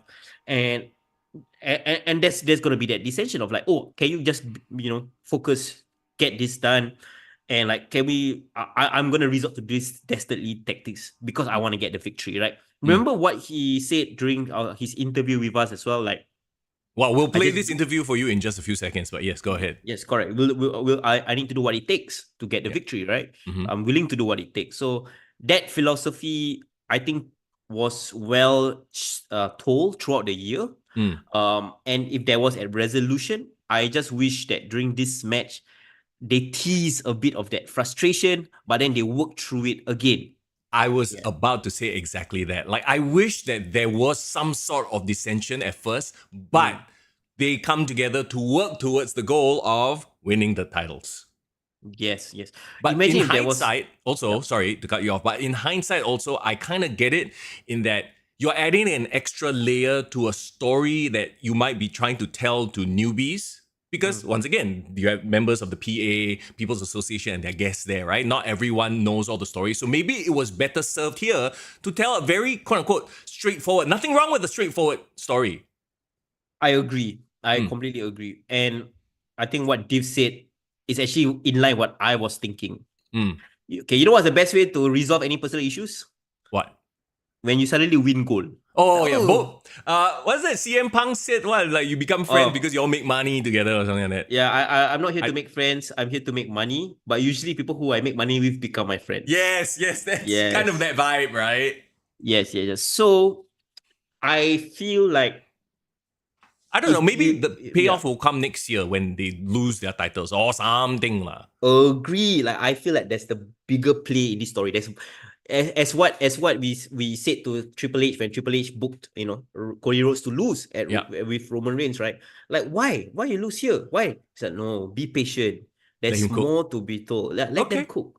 Okay. So on hindsight, I think it made a lot of sense to establish Aussie Aussie as like the inaugural Grapplemax Tag Team Champion. They are the only pure active tag team right now in Grapplemax.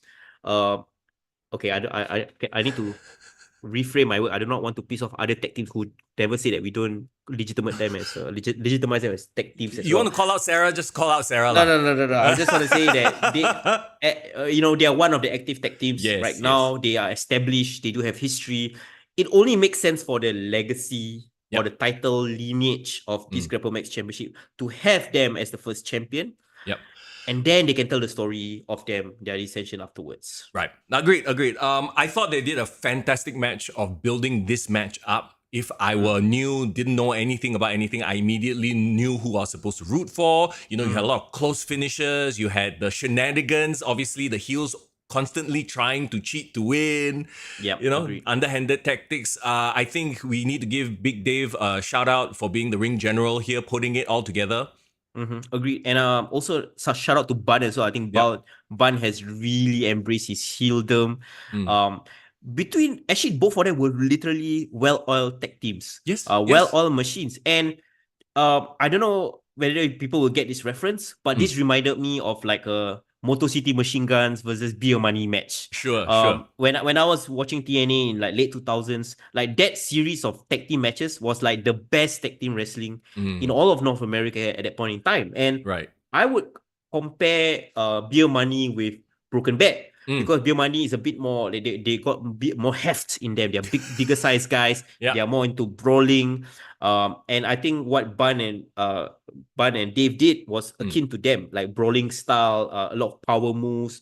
And even Bun, who I previously maybe miscasted him as this striker / high flying guy, right? He has kind of taken a lot of like the characteristics that Dave have as a brawler, as somebody who leans into that heel tactics, right? And then you have the Motor City Machine Guns, or in this case, Aussie. Fast pace, never let up. Like I wrote down my notes as this was actually the best wrestled match of the whole night. Agreed. And it was a great exhibition, or a great I got showcase advertisement for tag team wrestling in Singapore. These two are really the best tag teams that Singapore has to offer at this point in time, like right now. Like and I would even argue that you have the Horrors at SPW, and they are great at their style, but these two tag teams can match up with them any time of the day. I agree with you. If anything, right, like to your point of when they put together the tag team titles, I think the question is, your roster big enough, man? You have tag teams that can pull it off, man. And if anything, this has shown throughout the tournament and after this finals, it's like when they finally won, I was like, okay, they've won me over. I think they deserve the tag team titles, Despite my entire gripe about them not actually being Australian. That aside. And they have gone through a tough journey as well in the tournament, right? Please jog my memory, all you Grapplemax experts. Who did Aussie go through in the tag team tournament to defeat them? Because I remember Broken Bat more clearly because I was there when I watched them fight Best Bros. I believe the Big Dave and Bun defeated Inglorious as well, if I'm not wrong. But I can't remember off the top of my head who Aussie went through to defeat and to enter the finals. But the point I'm trying to say is like they had to navigate that very tricky run in the tournament, as well as their own personal issues. Yes. And I think that told like a great overarching story throughout the year for Aussie for sure. So the finish involved Ban accidentally hitting Dave with the chair, right? Leading to the big tag team finisher from the Aussies. So interestingly, this does leave the heels with something to gripe about. So several things can play out, right? So they can contend that, a chair was involved, blah, blah, blah. So everyone still looks good. Is my point, right? Like you don't take away anything from Dave and Ban because there was miscomm and a chair was involved. That's why they lost. But also, does this, what does this say about Ban and Dave's relationship? Like, does Dave punish Ban? Is that what we're gonna see? And then Ban finally turns on Dave in 2025. It does open up like more storytelling avenues here. You know what I would do if I was the booker? I would probably how I would tell the Broken Bat story is that yes, they are a great tag team. I think they have proven that they can make their tag team work. But if Dave was like the heel guy that I know he can be, he used Bun this entire year, right? Right. He used Bun was a convenient ally for him to recruit. And you have to understand, like, Dave came off like a year of like as a defending champion. He dropped the title. Yep. He was recovering. He had injuries to deal with. I think slotting him into the tag team title scene helped him with like the carrying the load. Yeah. Or like alleviating the load. Let Bun do all the work. He did let my boy Run do all the work, right? Somewhere or another, I would love Bun to kind of realize it. And then Bun eventually stand up to Dave. Yep. And then Bun, with his new killer attitude, his edge to him, defeats Dave in such a vicious way that it turns Dave back babyface, he kena, I don't know lah, pile driver, like Kevin Owens pile driver Randy Orton. Wow. Just basically takes out Dave completely. Yeah. Yeah, I don't know if Dave is very up for that. But that said, I do see where you're going with it in terms of dissension, in terms of a storyline that can elevate Ban. Because ultimately, that has to be the point, right? You know, Dave is already where he is. Ban is the guy that needs a little bit more shine. If anything, I would say, like, considering we just said, like, I feel like this is also the best match of the night, right? You had the Aussie stand out. You had Dave stand out. To me, even though I thought Ban did a great job, he was like the fourth man. Like, you know, like I feel like everyone will have a chance to shine, and hopefully this leads to Ban getting the shine in 2025. Does that make sense? Correct. Because we're all about keep building your stars, right? Like I think it's time. No, I think Ban has kind of proven himself in the ring a bit. Yeah. Now it's to take his character to the next level. Because I would say out of the four, all three others are very established in their characters. Correct. Ban is still there. So like, tell that story. I'm fine with Broken Bat, dissolving in 2025. Okay, since we are talking about Dave and Ban, let's cut to this little conversation that we had with Dave right after, the event. And guys, take a listen. Dave, not the result that you wanted, obviously. A bit of miscommunication with Ban. Tell us about, how do you feel after that shot, by the way? Are you dumb? Are you daft? How are you an interviewer? How do I feel about that shot? Why don't you get hit by a chair and then you tell me how does that feel? Young, have you been hit by a chair before? No. Have you? Shut up! You are the worst interviewer of all time, so I'll let Foreign do it. Okay. I'm sorry, bro. I mean, Young was just feeling oozy, Anyway, so yes, Big Dave, I've been a proud supporter of you from your time as Grapplemax Openweight Champion until now, all the way to the finals of the Tag Team Championship tournament. Can I just say, like, your tag team, bro, Broken Bat, started off as unlikely allies. Somehow he has turned, Ban Sacha has turned to your ideals now, and now you guys are a well-oiled machine. Actually, one of the best tag teams in Grapplemax. Do you foresee yourself still being a tag team? Do you still want to go down this path, or is it back to singles competition after this? You know what? I honestly don't know. I'm sure Ban didn't mean to hit me with a chair. I'm sure. I've trained the boy well enough. But, see, I just did a very tiring match. I've been around since forever. Yes, of course. I've rarely missed any matches for 11 years. I'm banged up, as you can see. I'm tired. Maybe I'll take a rest. I don't know. Right? And of course, I want to take a break from stupid questions like, how did that feel to get hit in a chair? Obviously painful, you daft little yellow shirt guy. You're the better interviewer. I'm sick of this. I appreciate it. All right, thank you. Thanks. Thanks. There you go. That's Dave. Never changed. It's a reasonable question, I thought. I thought it was. Yeah, I still maintain that was a reasonable question, but that aside. Yes, so Dave always has a lot of fun with us after these events. Oh, wait, hang on. There you go. Yeah, you're back. Yes.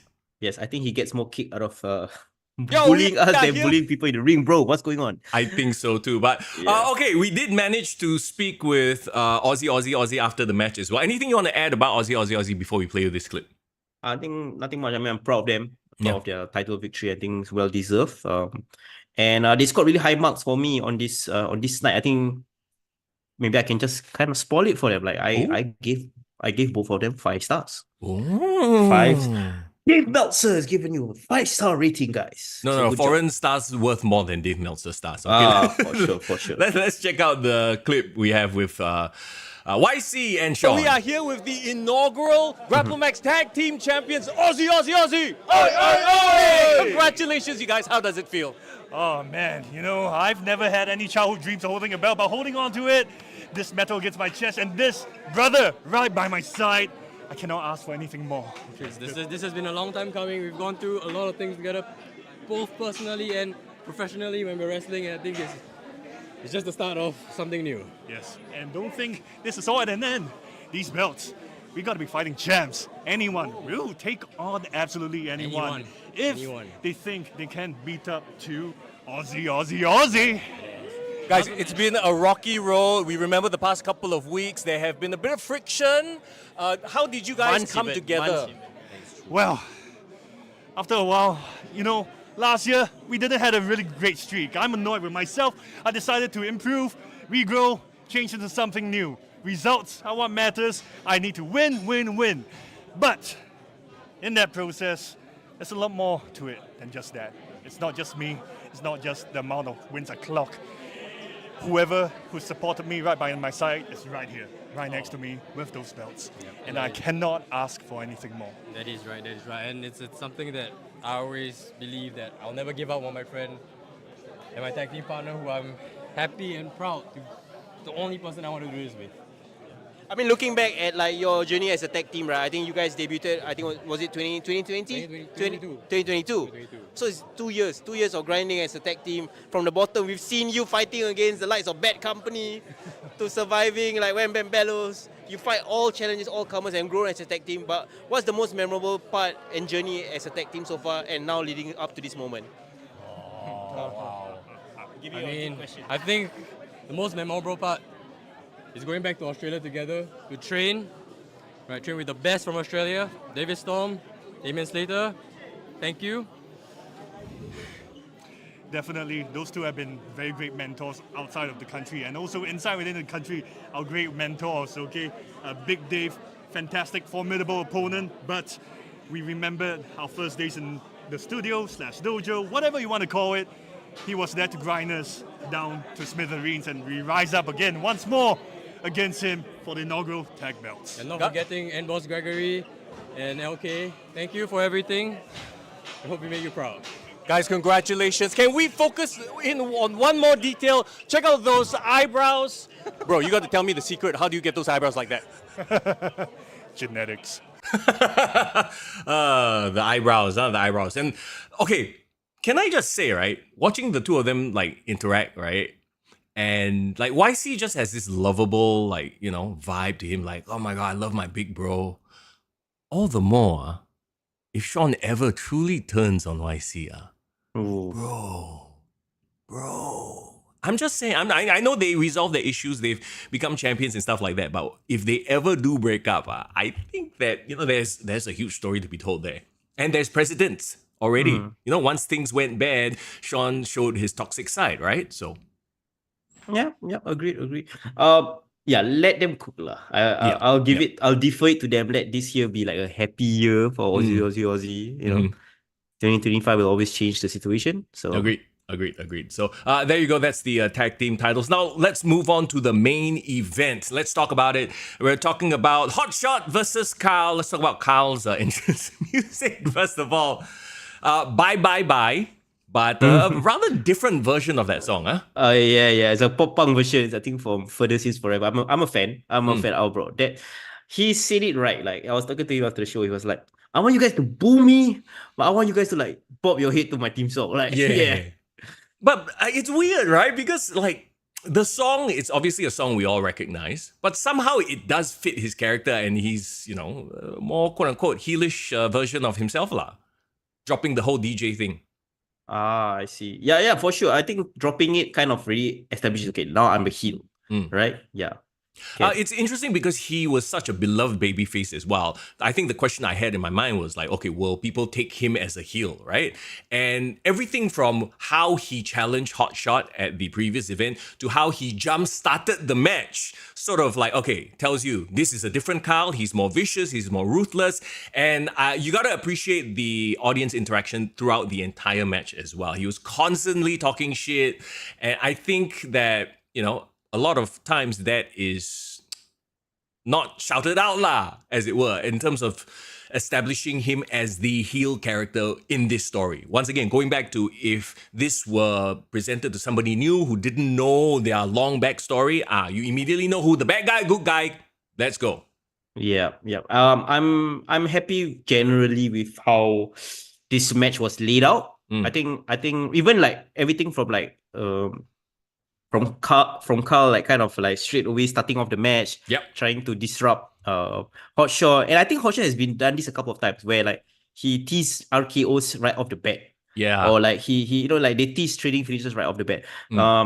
It's so good to see Carl back because Carl, when I love watching him wrestle because I think he understands his character. Even when he was a good guy, right? He was like the cheering and all that. He's very intense in the ring. He gives me quarterback football captain vibes, you know? Yeah. Like he's just ordering people around. He's just interacting with the crowd. He wasn't afraid. You know, when I was like, I think I just shouted at him like, "Hey, Malaya," blah, blah, blah. And then he was like, "Hey." He's interacting with his friends. Yeah. Do you see that one corner? There's a section that says Melayu Heat. Is that his thing? Is that going to be a thing? Oh yeah, he did ask me, do you think this should be a thing? I said yes. Because is it a play on Eddie Guerrero Latino Heat? Yeah lah, Latino Heat then. But then I don't want it to become like he becomes a face. You know what I mean? Like, people cheer, he has a cute catchphrase, so people go with it. Then, you know, it kind of defeats the purpose of him being a heel. It was such a great heel. He was such a great heel turn, right? I will say this, like, okay, so this also applies generally to everybody, right? But like watching Cal and his facial expressions, we talk about this all the time, selling moves. It's not just about acting pain. It's the anticipation of I'm going to get ran into the post, so I should look like, oh fuck. You know what I mean? I think that Wilson, as a champion, he's already proven that he can go in the ring. I would like to see him work on the facials a little bit more. You know, I get it. He's like, you know, like typical Singaporean Chinese boy lah. A bit like, you know, like muted expression lah. Like shit's gonna go down, you still like, oh shit. Like, you know what I mean? Like not everybody is just like, expressive, right? I get it. But also at the same time, this is a performance art. So like, I bring that example up because I literally was filming it when it happened. And as I was watching it, I go like, it looks like Wilson is anticipating, oh, I'm going to go into the ring post. This is the spot. No expression. The face. Yeah, we caught it in HD, bro. He's like, because he was literally coming right at us. I was like, you know what I mean? So I feel like maybe he can work on a little bit of like anticipating the selling moves, as it were, quote unquote, other than actually selling the aftermath of the move. Like, oh shit, like what? I'm going to get rammed in the post. Like, The other issue with him, to me lah, as a champion, is that he had a great promo to start off the match. Yep. Like I think he has been. Oh, there you go. Good promo. Good promo. You know, I think he does a great job as an ace. Like gets everyone together, and I think his appeal as like the very kwai Chinese boy next door does appeal to like a mass appeal for Singaporean, right? Sure. But I just. He needs to look more physically imposing. Sure. And I know that comes with like working out and blah blah blah. That one you have to all constantly work on that. But also just even if he's like a champion, right? I want his confidence to show in the ring. And a lot of people have made this comparison, like gives me Bret Hart vibes, right? Like, you know, he's a great worker, you know, he's like serious, takes things seriously. But like I want a bit of that, not even cockiness, because he was a heel and he did a great job as that cocky heel. I want that confidence. Like I'm a top star. I'm a guy. Like you gotta match up to me. Like you know how Cody Rhodes has a bit of that. I'm still the man. You know. Yeah, it's sort of it's very weird to put your finger on it and describe it. Right? It's the difference between dashing Cody Rhodes and the current Cody Rhodes. It's like a presentation. It's how you carry yourself. Like a certain, you know I'm good, and I don't doubt that he knows that he's good. But you know. Something in the presentation I think maybe needs to be brought out there a little bit more. I totally get your point, right? I feel like the way they booked this match and whoever who put this match together, kudos, was to do that. Because I don't know if you like realize their finish, right? Like, you know, Cal did a thing where he jumped off the top rope, but then Wilson Hotshot goes for the kill shot. But then Cal's like, no, he lands on his feet. He's like, no, I knew you were going to do that, blah, blah, blah, that kind of thing. Which his cockiness then leads to Hotshot actually picking up the win via the kill shot. But he didn't just kill shot him once. He didn't go for the pin. he picked him up. I forgot what he yelled, but to me, it was like a definitive, I'm Like- the ace, I'm taking your crown right now, this is my moment, bam! Sort of, didn't that give you that feel? Yeah, I agree. I think him saying I'm the ace, like just to establish. I think Did this he match say was I'm about, the ace? Somebody please I- correct us if I'm yeah. I think this match was Grapplemax's way of establishing the fact. Okay, now he has taken the torch. He has finally beaten a former ace in Carl. Hotshot is the guy everyone should put the machine behind him, right? I love that moment in terms of the booking to put like it's like a stem, like we kind of knew he was the guy already. He's the champion for so long, but now bang, official already. Like Singaporeans, we love everything government approved, official. So he picks up the win there via the kill shot. Yeah. Also another thing is like, I think Hotshot beating Carl is the right decision at this point in time. Even though yes, Carl is very new in his return, but I'm so excited to see Carl in 2025, man. Like, You're excited for Malayu Heat, is it? yes, correct. Melayu Heat, and I think he can be the biggest heel. And bro, this is just his first match back. Yeah. Can you imagine the run of matches he's gonna have? Oh, Prabhu says he hit Cal with his own finisher before the kill shot. I see. There you go. I don't even remember what Cal's finisher was, unfortunately. But it is what it is. So great way to sort of cap off the night. That was your main event. In general, I really enjoyed myself. It was a good 2 hours. It didn't feel like it dragged. Like, here's the thing with sometimes when you go to local wrestling shows, right? Because especially, like, for example, SPW, sort of, they kind of have the run of the area of the venue. So they go pretty long. Like the SPW show, Crowning Glory, was it 4 hours? Three and a half? It was three and a half. I think it started at 8. Yeah. 7:30, probably ended like 10:30 going on 11 already. Whereas this one was like, okay, no, they had a hard stop, hard marker, like we do sometimes. At so the 9, was it?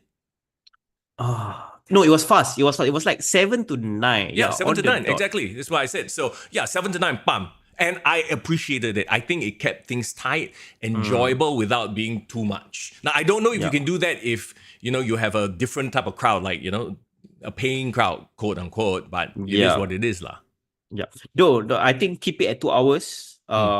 Keep it fast. Leave people wanting more. And that was the feeling I got from watching this main event and also overall Grapplemax. Like, I felt that this was great. I want more. Where can I see Grapplemax next? Marymount CC, bring it around the Heartland tour. Let's go. Oh, dear God. Yeah. That's great.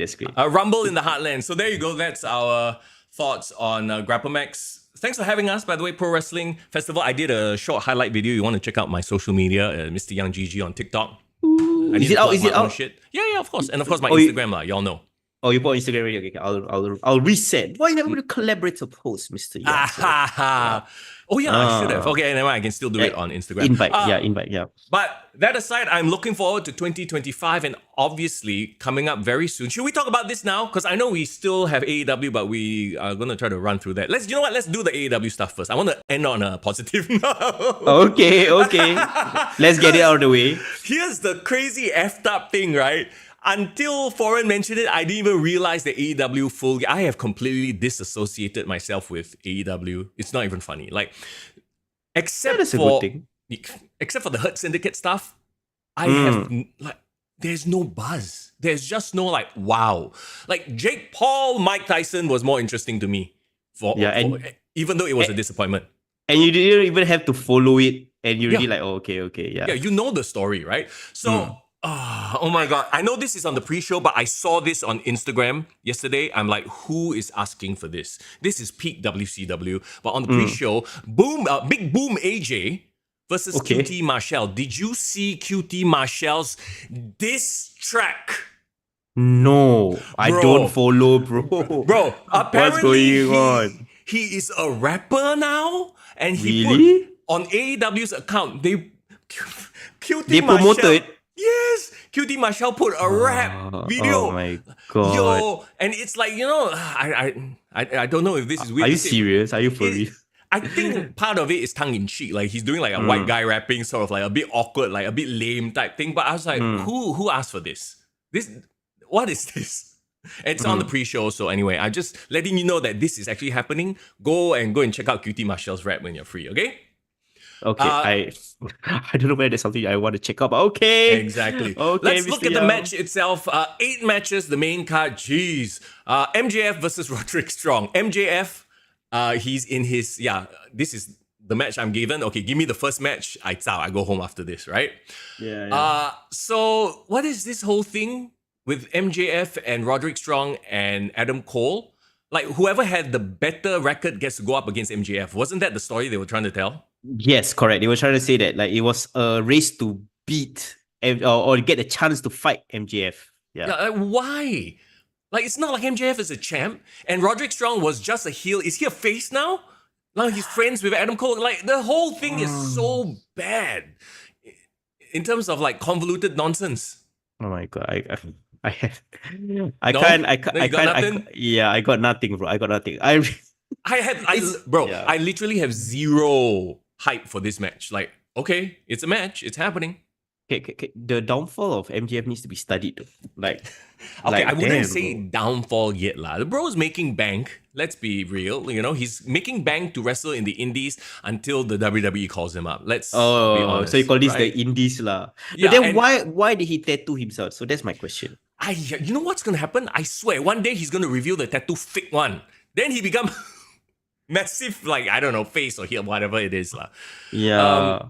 Yeah, so that's a match that's happening. Jay White versus Hangman. Okay, they've been building this, right? Mm-hmm. At least it's something, even though we all agree that the other fella is more charismatic than Jay. His tag team partner, oh my god, I forgot his name. Juice Robinson. Yeah, bro. Robin Juice. Yeah, what happened to Juice? Yeah. But he's gonna have a match with Hangman. I don't know if Hangman's gonna burn anybody's house down, but it is what it is. It's a down feud from the Swerve one. At least Swerve one somewhat interesting. Paying attention to it. Most of the matches on this card are a down feud. Let's be real. Let's be real. Okay. Oh, dear Private God. Party versus the Outrunners versus the Kings of the Black Throne versus the Acclaimed. Okay. You know, I actually don't think that this will be a bad match. I think this will be a fun sort of. But once again, it's a 4-way. It'll be a cluster F of a match. A lot of shit will happen. People will do cool stuff. I know people are talking about how, so and so, like Kings of the Black Throne have been having great matches on Collision. So, for who to see? Yeah, nobody to see actually. No, and the Outrunners is such a shame because like I heard great things about them. I've seen a bit of their matches and I actually enjoyed it. But like, what can we do to make them relevant? Because they're not relevant if they're on Collision, right? Yeah. Oh, you know what's really funny? Just a bit of a sidetrack, right? But I read this article. Oh yeah, Britt Baker brings back great ratings for AEW, the past episode of Dynamite. And then I saw the number, it was 666, which is hilarious. But That's okay. I'm like, 666 is considered great numbers for you already. Jalat, the standards are dropping. Bro, what happened to 800,000 being the like the norm? The norm, right? I don't know, man. Some of these people, they really, blinders on lah, but whatever lah. Huh? Mercedes Moné with Camille versus Chris Statlander. This one, we talked about this before. Chris was a heel, and then just out of nowhere, for no reason, she became a face. And she was having a good heel run against the Willow. But I guess, you need Mercedes, you need somebody for Mercedes to beat, so there you go. Bro, where is Willow in all of this? Why Willow. is Camille not more relevant? Also, right? Yeah. So many problems here. Okay, the one match that I actually want to watch, Swerve versus Bobby Lashley. Yeah, this is the only thing that's interesting, Bro, right? I think when I tell you what the next match is, you might be very interested. But let's talk about Swerve, Bobby Lashley. They're just starting, so they try to recruit Swerve. So it's like, nah, I'm not feeling it. Where do you think this leads? Because Bobby needs to come in and straight up just destroy Swerve, I feel. I think Bobby needs to get the victory to establish. Is this Bobby's first full match? Yeah, first match. So Bro, like you kind of can't waste there, bro. But versus Swerve, like, I feel bad if he just... You see, here's the problem, right? If this is Bobby's first match, you don't want this to be a competitive 30-minute banger. Right? Agreed. Yeah, Bobby should have been on Dynamite, and maybe we missed the match or what, but he should be on Dynamite with some whatever undercut guy, and he just mauls him in 12 seconds.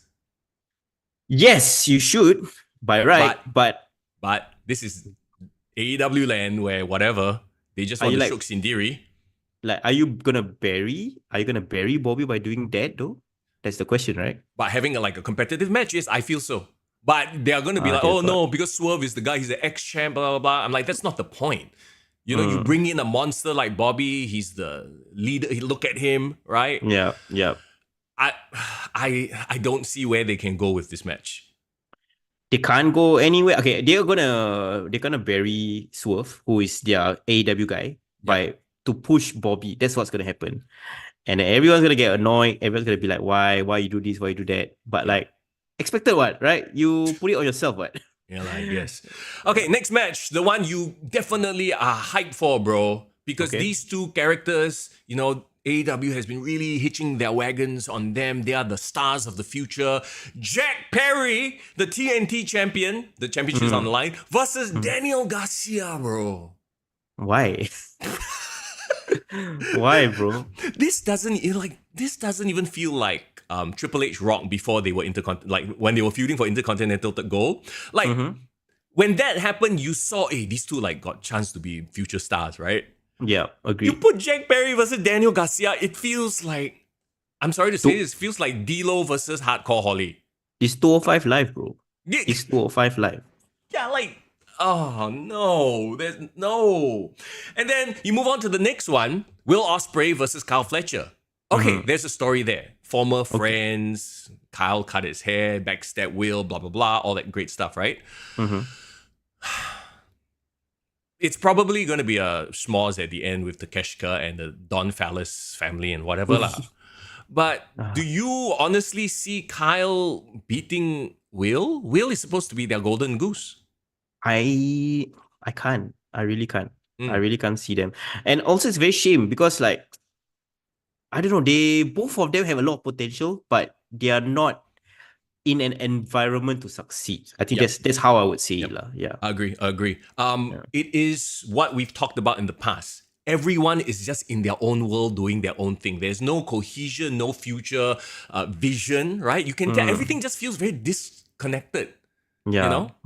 Except for the big takeover storyline by the Death Riders, even though a few months ago we had the takeover storyline with the EVPs, whatever, you know, 2 takeover storylines back to back. Yeah, what the hell, right? What are you guys doing? And the first one didn't even have a resolution.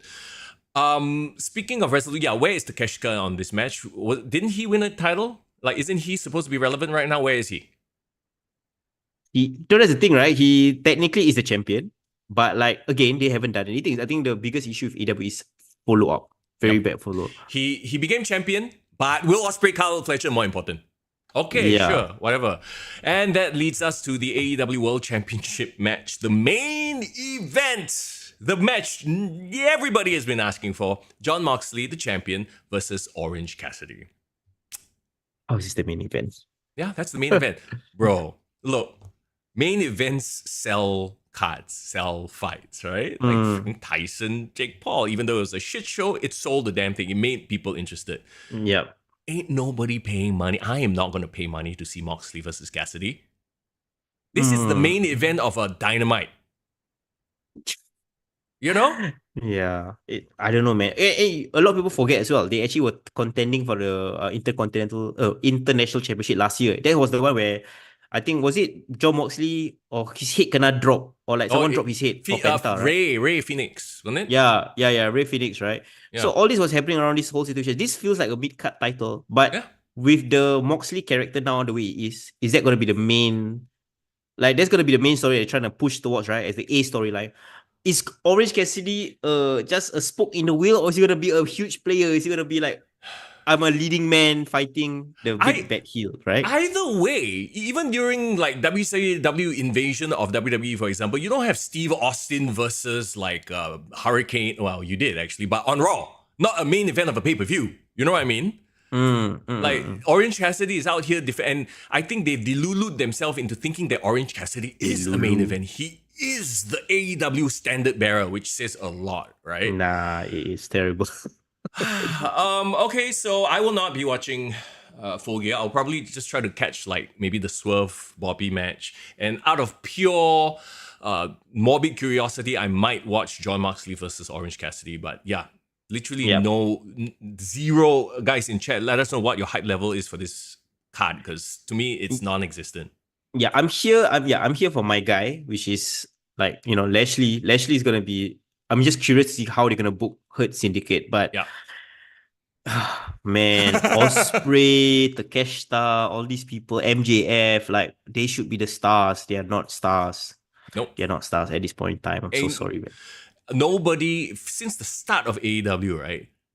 Other than maybe MJF, they've made no stars, which is like in 5 years.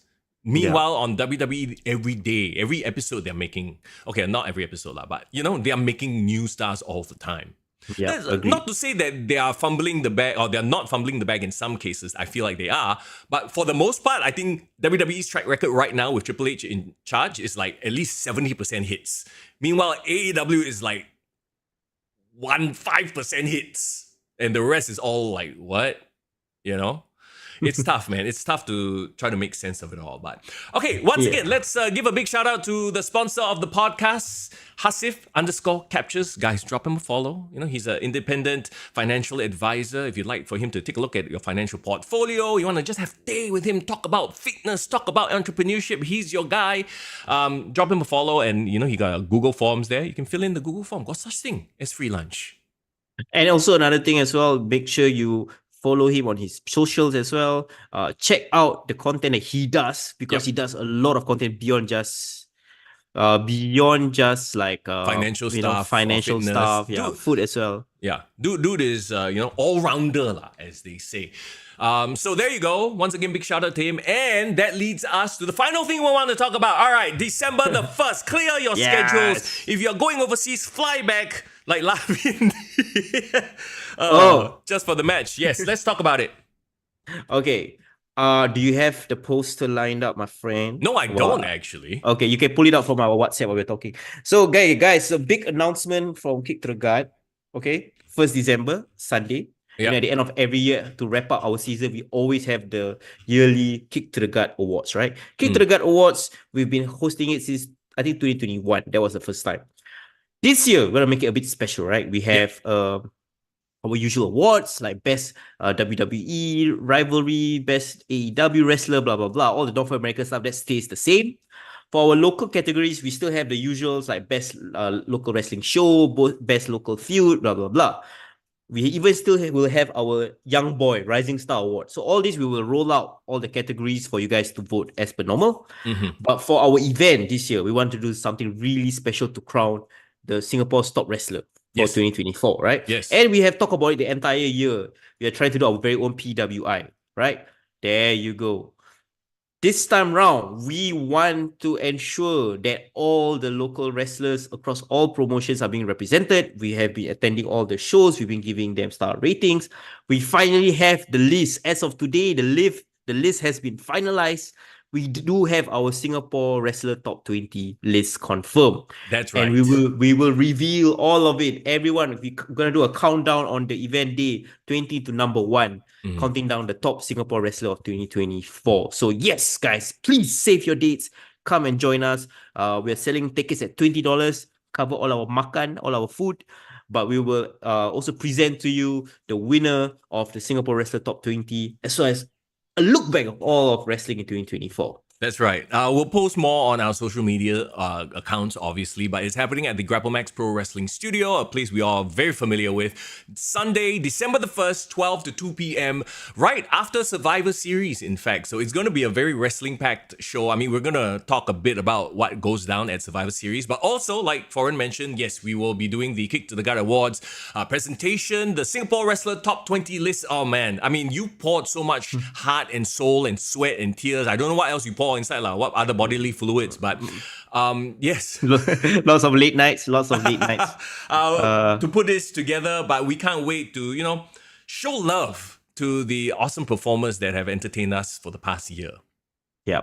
Guys, once again, 1st of December, 2024, Sunday, 12 p.m. Grapplemax, the venue is Grapplemax. Once again, the people from Grapplemax are also holding a watch along. If you want to watch, because it so happens Survivor Series is happening on the same morning. Yes. So you calmly watch some Survivor Series. There's a watch party at Grapplemax, and after that, stay on for our Kick to the Gut Awards / Singapore Wrestler Top 20 reveal. Correct. So it's going to be a lot of fun. We'll see you there. In the meantime, though, all right, we'll be back next week to talk more about Survivor Series. In fact, a bit of a preview of Survivor Series. Let's see where all the action on Raw and SmackDown leads to. Something to look forward to, yeah? Yes, for sure. So next week we'll review a bit of Full Gear, and we will preview Survivor Series. I think that's where everyone wants to hear. Suddenly, I feel like, hey, I got extra work. I have to watch this crap. But it is okay. what it is. Okay, on this, what is it? Is it Tuesday? This is a Monday. Yes, it is. It's a Tuesday. I forget. I get mixed up. Yeah. Oh my god. Okay, Bro, Tuesday afternoon. Bro. Thanks for hanging out with us on your lunchtime. We appreciate you. If you're listening to this right now on Spotify or after the fact on YouTube, thank you as well. As always, we have a Patreon. If you'd like to take your support for the podcast one step further, check out our Patreon page. We have a Discord. That's absolutely free. Come join us and chat wrestling 24/7, 365. But that said, it's time for us to get out of here, bro. Yeah, for sure. So, as always, it's Mr. Young. And it's forward in the building. Take care.